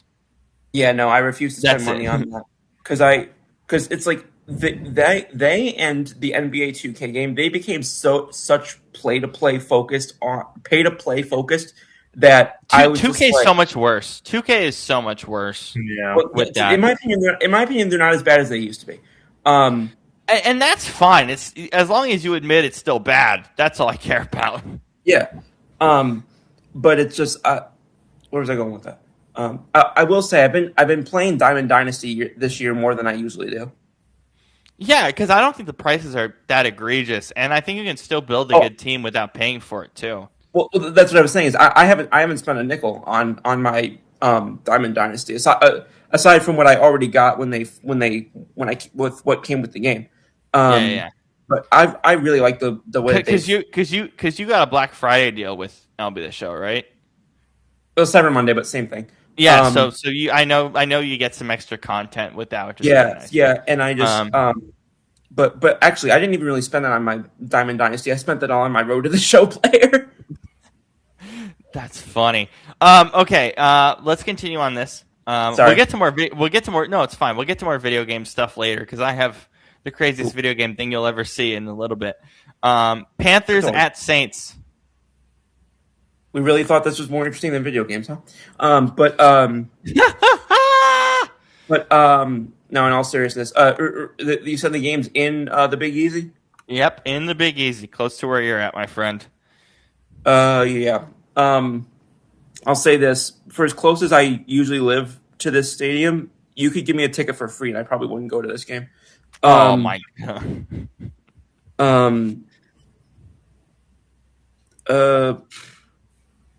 I'll say Carolina -4.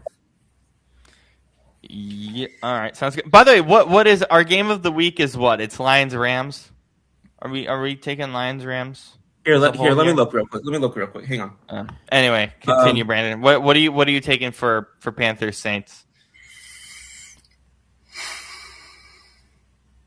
As bad as the Saints are, they don't get blown out, and they just beat the Bucs. So, I mean, it's either Lions, Rams, or Packers, Broncos. Yeah, Green Bay, Denver. Yeah. Either one. You can take those two. And Scoop, you said 4.5 for the Panthers, right? You said probably. Did you say 4? If you said, I think you said 4. Yeah. Yeah, I think I said 4 flat. Yeah, just because it's a division game and the home team gets some points, I'm gonna go one under. I'm gonna say Panthers -3.5. Panthers -2.5. Really? Yeah. I don't understand that. What do they see in the Saints that I'm not seeing? I guess just I don't know, division dude. game. Yeah, well, division game, home, and Kellen Moore are the 3 things I can think of. But even so, that should only buy you so much goodwill. Yep. All right. Lions Rams, one of the games of the week we chose here. Where is our it? last one in Los Angeles. Yeah, and that Lions defense is not good. Well, neither defense is good, but the Rams are better. That one feels like Rams. That one almost feels like a pick 'em. But that one, I'll say Rams oof. I mean, not having Laporta hurts the Lions there. Not I having don't even think they have their main backup still at tight end. I could be wrong though. Yeah, like I don't think it's. I think I'm gonna say it again. I think I'm gonna double up on it. I'm gonna say 3.5. I'm gonna say Rams minus 3.5. Scoop. I would say Rams minus a figgy on a neutral field. So give them an extra 3 and put me down for Rams minus 6. How is he doing this? Rams minus 6. Is it? I think that's Yeah. high. I think it's insanely high. I think that's high. I don't know how Scoop is doing this. It opened at what did it open at? It opened at Rams minus 4.5. So people have been betting the Rams heavy over the last few days. That's got to be recency bias because of the way that Detroit played against. Dallas. Yeah. Yeah. But they still hung 44 on them. Like, yeah, Scoop. I'm confused by how you do this. It feel like you should be a professional bettor at this point. I was just in Vegas last week. Yeah, that is true. Yeah. So are we just doubling up Vikings, Rams, Packers, Broncos, or do you prefer like one game over the other that you rather see? Wait, Vikings, Rams. oh yeah, Or not Viking, Rams. No, Lions, Rams, and Packers, Broncos. Which game do you prefer? Like, which games would you watch more? I probably would say Lions, Rams, just because we just called them 2 of the 3 teams that we're all still in on. Yeah, I would say that as well. See, yeah, I would think so too. Because and the reason why I wouldn't pick Packers, Broncos, because the Broncos do the same thing every week. They take too long to get going in these games, and then they come alive in the fourth quarter. I'll say this. I know different people feel different way about Dan Campbell. Of the 4 coaches in these 2 games, I trust Coach Peyton the least of the 4. And I get that people have issues with Coach Campbell and the way that he runs things sometimes. Give me a coach that's over aggressive and is always playing to win rather than a coach that's playing not to lose. I've seen that too damn much this year. But McVay's a better coach, though. Oh, of course he is. Yeah. I'm just. You're just saying on Campbell. Yeah, I hear that. Well, no, because I'm saying if I'm going to compare the coach I trust less in each game, Lions, Rams versus Packers, Broncos, I still trust Campbell more than I trust Peyton. I think that's making sense at all. No, I hear what you're saying. Yeah, that's my point. Yeah, I think it's a big gap after McVay too. I don't think Matt LaFleur is as good as people think he is either. Yeah, like for me, it's LaFleur. For me, it's McVay rather. A bit of a gap. I think LaFleur and Campbell are very close. I think I give a slight edge to Campbell. And then Peyton's below them all. Yeah. Pot cookies? Oh, crap. Guys, I'll say sorry. Guys, I'm going to go Scoop. You go first. I'll say this. It damn well better be Eagles Raiders because if this game's still stressing me out in the fourth quarter, I'm going to be pissed as shit. And that's exactly why I'm taking Eagles Raiders. I hate both these offenses so fucking much. Get ready for the worst game. Get ready for the worst game you're ever going to see in your life because the Eagles are going to play down to competition, and then Kenny Pickett's just going to find Brock Bowers wide open down the seam every damn play. Yeah, I'm picking Eagles Raiders because even if this game is if this game is a blowout, great for the Eagles. Well, no, it's a bad game. You know what the biggest problem is going to be for us is stopping Action Genty because we love giving up like 100 yards a game to running backs. But they have the worst offensive line when it comes to run blocking, though. And you have a we're no better. I will also add this. So I always feel every week that I should give 2 pot cookies games, one for the biggest blowout and one for the just most boring game between the 2. And you can do that if you want. What do you have in mind this week? If I were to do the other one, I think this is a pretty obvious one. It's Commanders Giants. Do you guys want to guess the line for Commanders Giants? I mean, we got one team that's like 3-10 and one team that's 2-11, right? Yeah. Yeah. So what's that? Got to be like a field goal game, maybe 2.5, 3 points. Yeah, you're right on track. It's Giants minus 2.5. Yeah. And the only reason I'm taking the Giants is because Dart is starting. That's literally the only reason. See, that wouldn't even be enough for me to take it because Dart's gotten hit multiple times, and from what I remember, that's a pretty decent Commander defense. That can be their back end is awful, but their D line's solid. That's what I meant. That's what I meant. Like their front seven. They've got the same story as last year. They stopped the run well, but they stopped. What is it? Which one is it? It's the same thing as last year, where one side of their defense is bad, the other one, and then the other one's actually decent. I forget. I think their pass defense last year was the one that was considered good, and their run defense is awful. Yeah, that sounds right. But but then their pass defense got messed up by all their freaking PIs all the time. Overrated. Yeah. Wait, I just want to make sure that I'm doing. I want to see what their ranking is this year because I haven't even looked at the Commanders. Let me see. So, total defense. Yeah, that's about right. That's exactly what I thought because that's exactly where they were last year. Commanders are 30th in total defense this year. Oh Jesus! Their passing defense is 30th. Makes sense. And their run defense is no better. Their run defense is 29th. Great. Yeah. Well, my bad. So, you're good. Yeah. No, I'm taking Raiders Eagles. Even what happened, Scoop? What happened? I smashed my humerus on the edge of the wooden chair. Damn. Are you okay?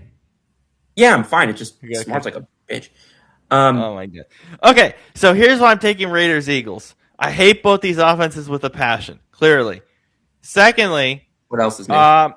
if the Eagles blow them out, the game's boring anyway.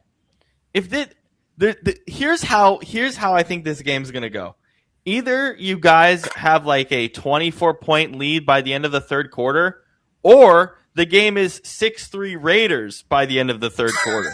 I can see both. I could see either one of those, and neither one of those would fucking surprise me. I think those are the only two ways this game goes. I really do.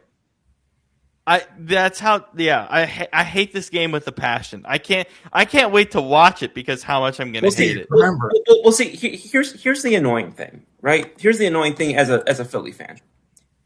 If we win this game by 25, people are going to say, "Who cares? You should beat the Raiders by 25 if your roster is that good."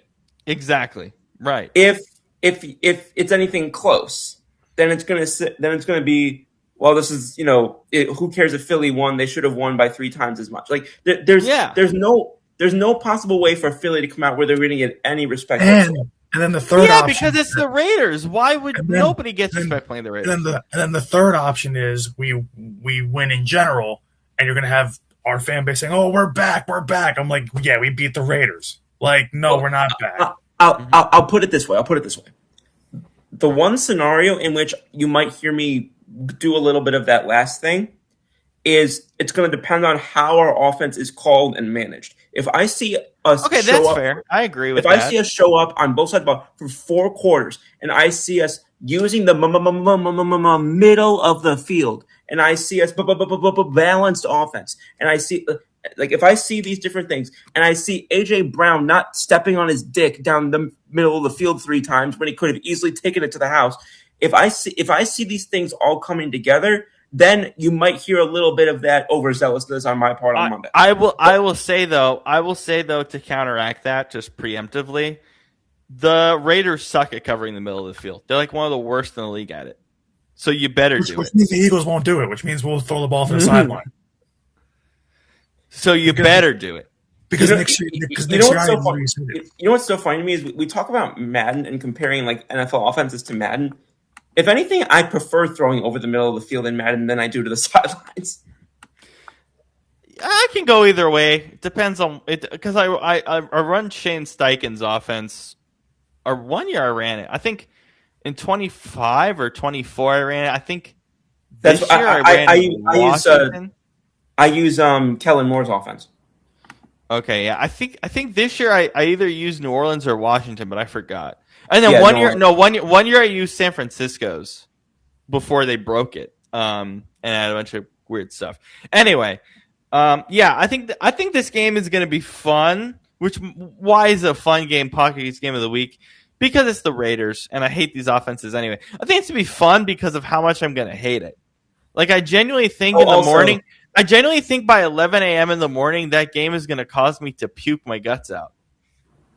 That's how much I feel about it. I certainly hope not, as somebody who was doing that earlier tonight. But Oh no! Did we talk earlier? Did we talk on this show about the reports about Robert Saleh with Vegas, or was that only on WTF? I mean, Robert Saleh basically got a contract offer that was really lucrative by the Raiders, and now they're interested in it again. Which I mean, doesn't matter. The roster sucks, so I don't want Saleh to go there anyway.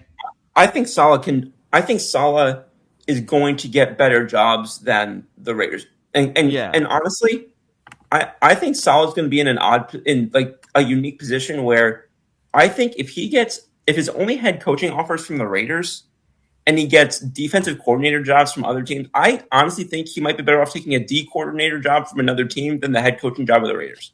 He should if I choose between the Raiders head coaching job or the Niners D coordinator job and staying there, I'm staying with the Niners. Absolutely. Yeah. Yeah, if that's the case, yeah. So I'm just staying with the Niners if I'm him. Okay, so that's all I got for games and pot cookies. Here's the video game stuff. We did talk about this on What's the Scoop, but I'm so dumbfounded by this. A Chinese engineer. I don't want to play this on the show because it's just too nutty and it sounds like gunshots, and I don't think that's worth just randomly putting audio of random pyrotechnic gunshots on a show. But you can search it up. So basically, this Chinese engineer said, hey, Call of Duty's great, right? It's a great game. Not anymore. We have our gripes with Call of Duty. We won't get into it here. But Call of Duty's a great game. I love playing Call of Duty. I love playing all these shooter games, Battlefield, so on and so forth. Whatever other, because I know China also has their own different FPSs that are really fun, apparently, from what I've heard. Anyway, it's like, hey, you know what? Let's make this more immersive.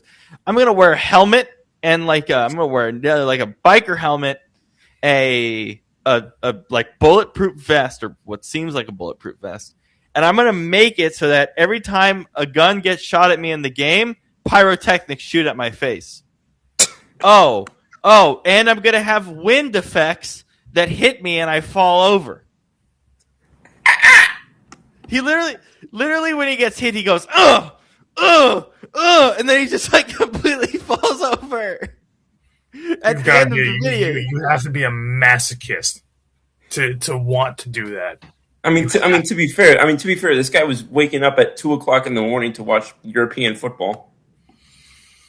I mean, I get that though. But again, like, why though? Yeah, no. But again, it's like so the two comments that were amazing with this was, this is why women live longer than men. True. The second one is the best one. Just enlist, bro. Like, if you want to get shot or electrocuted, this seems like a waste of time. If you'd rather just learn military, I guess. Learn military? I guess. Like, I don't know, just the phrasing of that was fun. Like Brandon, would you do this? Why would anybody? Like, because it's immersive. If I wanted immersion, I would want immersion, like hardcore immersion, like immersion to the 10th degree. Yeah, I would want immersion when it came to a sports video game. When it came to something where I'm not feeling like I'm going to physically get shot. Oh my god! You just gave me an idea. There should be an engineer who does this thing with Madden, where every time he gets tackled in Madden, he gets tackled in real life. Oh my god! Can you imagine? That might excuse me. That might what's the word?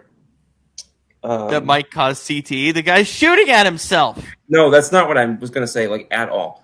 That might inspire them to actually focus on the actual game more. Like, I can't. I mean, like when it comes, I'm laughing so hard I'm coughing. When it comes to sports, like video games, I think that'd be a cool idea. Or like when you have the Oculus headset and it feels like you're in a game or whatever it might be.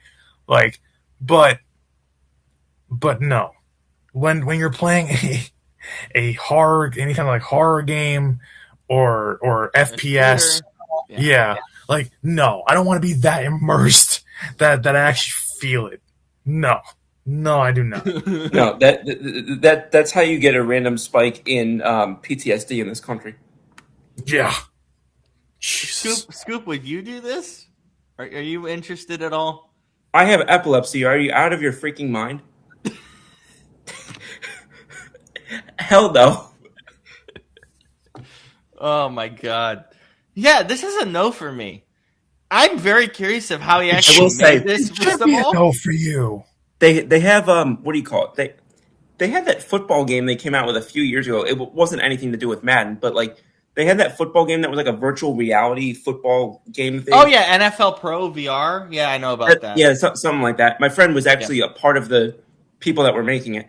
It's a great game. When I get a VR headset, it's like the first game I'm gonna buy. It's a great game. Yeah, well, I was just gonna ask you if either one of y'all would play it, but like that's probably the closest that I would do to actually playing like virtual reality, like actually like immersion, like first person immersion.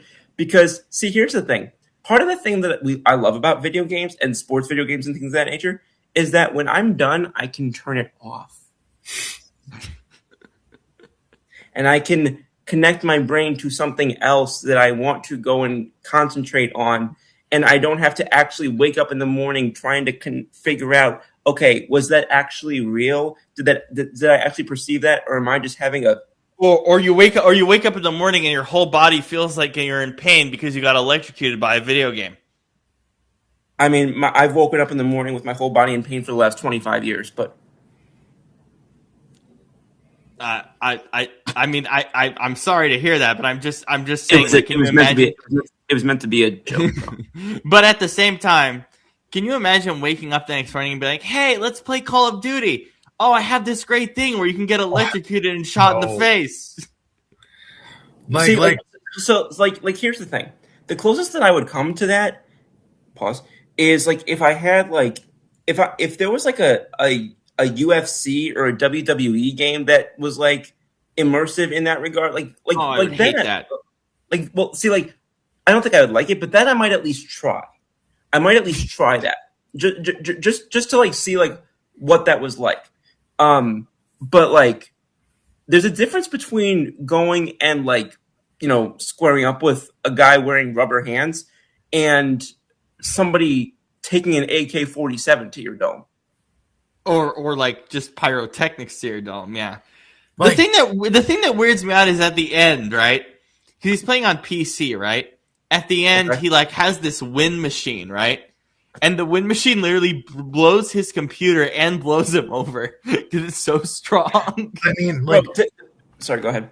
No, I was gonna say I mean, you guys heard me saying on WTS that like just A, how much of a masochist do you have to be to play that, and B, if you're going to wait, let me ask you this question. Not only play that, but how much of a masochist do you have to be to decide, hey, I'm going to create it and actually do it? Yeah, and like, can you imagine doing that? I mean, at least you're getting paid in that regard. That's different than actually paying to have this experience.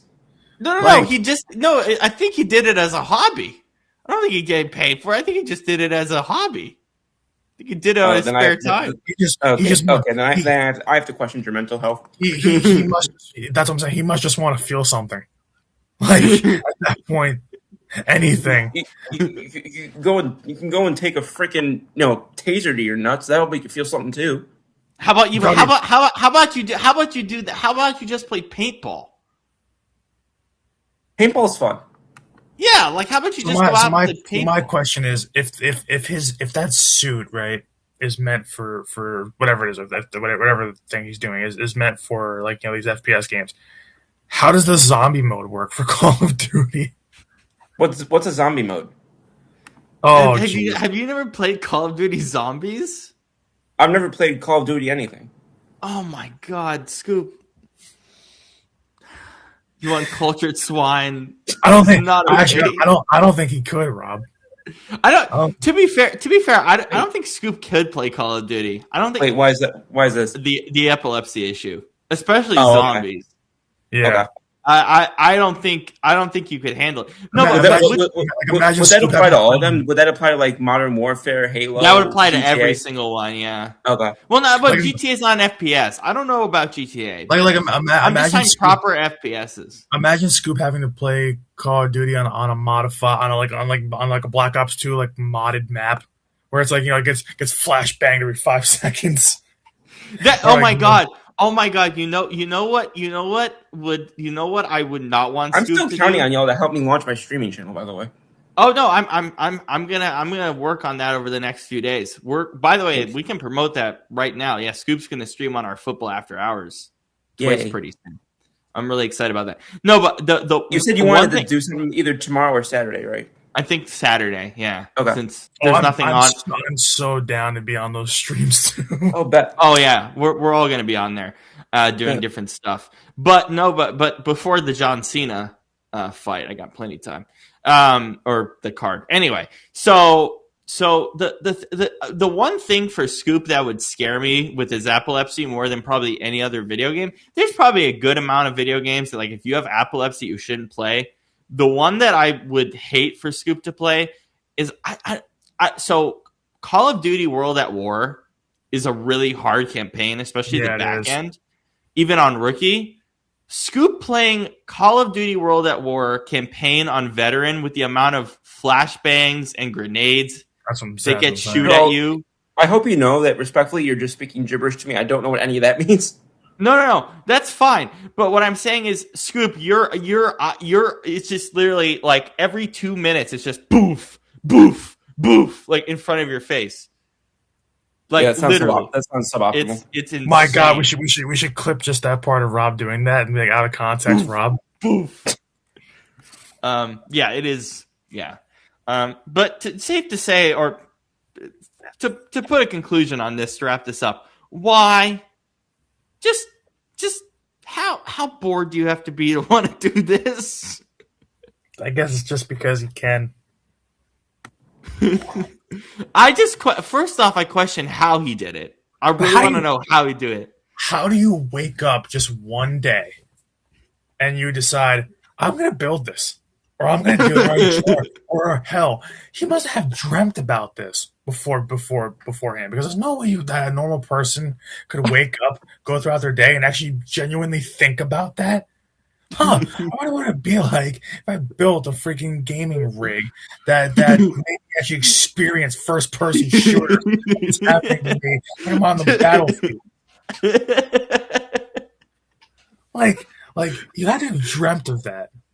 Dude, but I think I think what's so funny, which it's not funny, but it is. What's funny about the video? No, it's funny.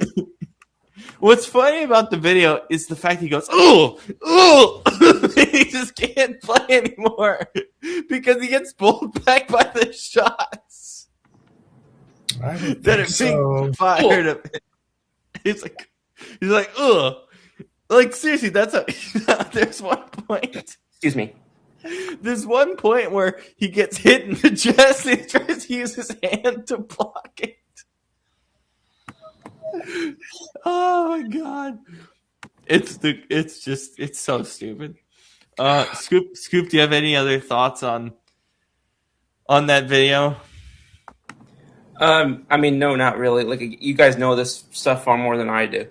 But it's just when you think about the stuff that we really have a dearth of, and that stuff and a real need for in this country and in this society, and the brain power and the energy In and the world, because he's from China. yeah, and the resources that are going to this shit. Do you know we have played? You know that we have played more Call of Duty as a species than the history of human existence.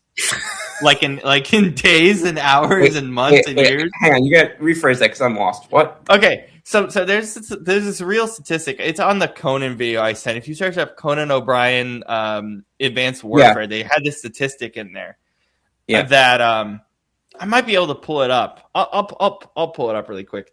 But basically, Call of Duty is so popular that like people have played it more than the history of human existence. Like it's crazy.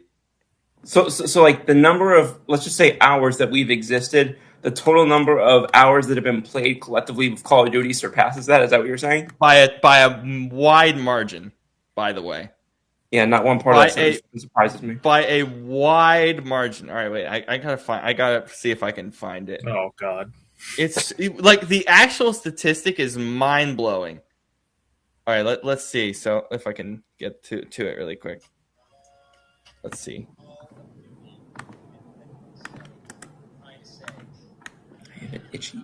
Let's see. Call of Duty as a franchise is insanely popular. I actually have some. Do you want to hear some crazy facts? Give me the facts about Call of Duty. Online, every single day, 1,900 years are played. And if you add up all of those hours, it's more than the span of human existence. That's cool / tragic. So what you're saying is if we weren't all playing Call of Duty, cancer would be cured. We could colonize See, that's where my mind went. Peace on Earth. So this is the reason why there's problems in the world. Call of Duty equals world problems. 1,900 years are played every single day online of Call of Duty, spanning all the games.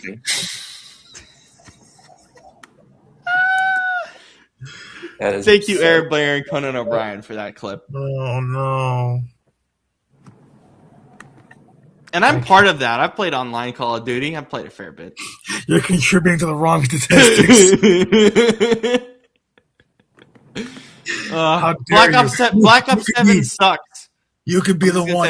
You could be the one finding the cure for cancer and all this stuff, but no. Oh, I'd rather play Call of Duty.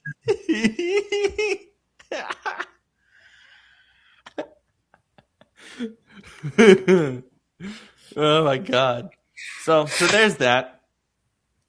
So people always say that you should give back to your community and you should leave this world a better place than when you found it.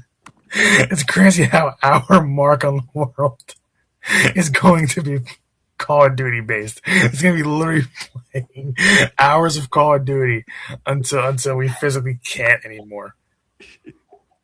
Pretty much. Can you imagine that? Oh no. Call of Duty has ruined human existence. This is why I've said for the last basically since COVID that we as a society have devolved going backwards. Now because of Call of Duty you have more ammo for that. Oh my God, we are literally like it's like we are slowly devolving into cavemen. Like Ooga Booga first person shooter. It's like Ooga Booga noob quick scope 360. You suck. Like oh my God. By the way, let me also double this up. When GTA 6 comes out, oh my God. Oh, forget it. Oh, forget it. You want to talk about more hours in human history played? Oh Lord. Wait, I'm not even getting to the best part. Everyone's going to be downloading that game at the same time. All internet in the entire world is going to crash. Prepare for no internet connection for a month when that game comes out. When is that supposed to launch? I think it's like July of this coming year. Do you remember the first month of GTA 5 when that came out and how the servers were not okay? Now imagine no, but not the servers. I'm talking about the world infrastructure to download something. Because everyone's going to try to download that at the same time. I mean, do the servers ever not suck? GTA Online, it's fine. Like, I mean, it took a while for those servers to finally regulate. You know what I think is the funniest part about GTA right now? GTA 6 has gotten delayed so much that they had to backport the workout portion of GTA 6 to GTA 5. God. You can work out now. And that got backported from GTA 6. I don't know anybody still playing GTA 5, to be honest. No, I beat GTA 5, but now they have the new expansion with Michael. And I kind of am on GTA Online. I'm kind of tempted to play that because I love Michael, but I hate GTA Online because you know what happens when you go on GTA Online? You walk one step and you get shot. Yeah, because you can't go like that. That's why whenever I went online, I just did private lobbies with my cousin or my friends because I might just end up doing private lobbies just so I can do the story missions. Yeah, because that's what I should probably do. Because oh my god, yeah. So there's that. 1900 years of Call of Duty. I have a question on a new topic, if we don't mind. Yes. All right. So we got one. There we go. We got one Canucks fan here, and we got one Devils fan here. Oh Jesus! Please don't. What? Please don't. You're gonna make me cry, man. I don't want to lose my player to this bum. JK. But I don't want to lose my player. I mean, we're bums right now too. We need all the help we can get. We'll give you whatever the hell you want at this point. I know, but I'm already last in the Western Conference. I don't want to give you my pride and joy. I don't want to start another riot in Vancouver because of the Devils. No thanks. I just don't want it, man. I completely which one? I don't remember which one of y'all told me about it, but I can't believe that I somehow missed that happening when I was younger because... Oh, yeah. I was telling Scoop about our legend. That's a huge reason why I'm still a Canucks fan, even though we have the Kraken. I was not part of the riot because I was here in Seattle. But once I saw that riot, I was like, I can't leave this club. I love this team to death. We care so much that we riot in the streets. Scoop, for some reason, didn't know that happened in 2011. So when I showed it to him, he was stunned. Yeah, no, I didn't. I mean, again, keep in mind, living in Western New York, I grew up a Sabres fan, so I was just. I'm sorry for that. I can see why you transitioned to being a Flyers fan, even though they're not much better, but still. Well. So here's what happened. I didn't watch a single hockey game for 7 years, and then when I got back into hockey, it was with a now former friend of mine at Seton Hall, and he. Was just let's watch a game and I'll show you because I never really quote unquote understood the real depths of the game. So this was right before COVIDism happened. Yeah. So COVIDism? Yeah. What the fuck did you just say? You said COVIDism. We're creating new words tonight on our shows. I'm coughing because I'm laughing and the Stat Coke is all over my throat. Scoop is creating new Scoopisms. And we're talking about how Call of Duty is screwing up the world. Fantastic way to end this tonight. But anyway, so yeah, it was just, and when you were at Seton Hall, you had New York, New Jersey, and Philly teams to pick from in terms of what was televised down there. Yep. So because I could not, in good faith, become a Rangers fan after growing up rooting for the Sabres, and the other crash. The other options became, the Islanders, Devils, and Flyers. And since I was already a Philly Eagles fan, I was like, I feel pretty aligned with Philly sports. I'll go for the Flyers. And now here we are almost 6 years later. Yeah. I had a favorite player almost immediately from the first game I watched, which was Sean Couturier. Yeah, I'm a Roberto Luongo fan. So nice. I'm happy he's won a cup, but I wish it was in a Canucks uni and not in a front office. Yeah, I think I remember you and I discussing that actually at some point recently. But yeah, Brandon, just if you're gonna get him, just keep any form of glass away from him, and I'll be okay. I hope he doesn't go hanging out with Jack Hughes. Well, Quinn's the oldest brother. I expect him to be smart for the both of them, for Jack and Luke. I forgot that So, they were. Oh my god! Why did I not? Why did I forget that they were related? Oh my god! Yeah. You said I hope they don't hang out. They literally hang out all the time. They're freaking Yeah, family. For a second, And they stay out of trouble when they're around Quinn, but they get into trouble when they're together, like typical brothers, like typical younger brothers. So I hope that when Quinn gets here, he keeps his younger brothers in line. So, yes. Especially with Tate McRae being in the family now. oh my god. Bro, God bless him. That's such a W. Is good. All right, well, that's all I got. For Brandon, for Scoop, for myself, anything else before we go? Oh, No. I'll I don't think you got anything. I'll see you guys on Sunday night after what. Excuse me. After what's hopefully an interesting and successful day for both of the birds that we root for in this group. And we really quick. We are going to record after the late window games are over because we don't care about Vikings Cowboys. So I'm just letting our audience know we're not recording after Sunday night. Watch that end up being the actual best game of the week. Yeah, well, that's what I said earlier. Well, here's the thing. We'll talk about it on Monday anyway, so I don't care. Yeah. But okay, I didn't mean to cut you off there. No, it's fine. No, I cut you off. Anything else, Scoop? No, not really. Like I said, I'm just hopeful that we'll get a solid day of games coming up, and I'll be looking forward to it. Now, so what time are we just gonna kind of play it by ear in terms of what time those games conclude? Yeah, because it's normally like 7:30 Eastern, I think. Give or take. Yeah. And then we'll probably go on for I guess an hour, maybe two, depending on what we need to talk about. And then I hope it's two. That's usually a good. I hope it's two. That's usually a good sign. I mean, if we go 2 hours, that's maybe halftime of Sunday Night Football. Around there, and we could always, if the game's interesting, we could always just turn it into a half show, half watch along, whatever. Yeah, at least for a bit. I definitely don't want to stay for the whole game because I just don't care that much. But that being said, that laugh was amazing. But that being said, we'll see you then. We'll see you. We'll see you after late window on Sunday. And guys, normally we don't record on Thursdays, but because next week is Seahawks and Rams, we're not going to miss that. Next Thursday is our last Thursday show of the year. So that's going to be very fun and a big game as well. So yeah, we'll see you all on Sunday. Peace out, everybody. Good night, fellas. Have a good next couple days. You too.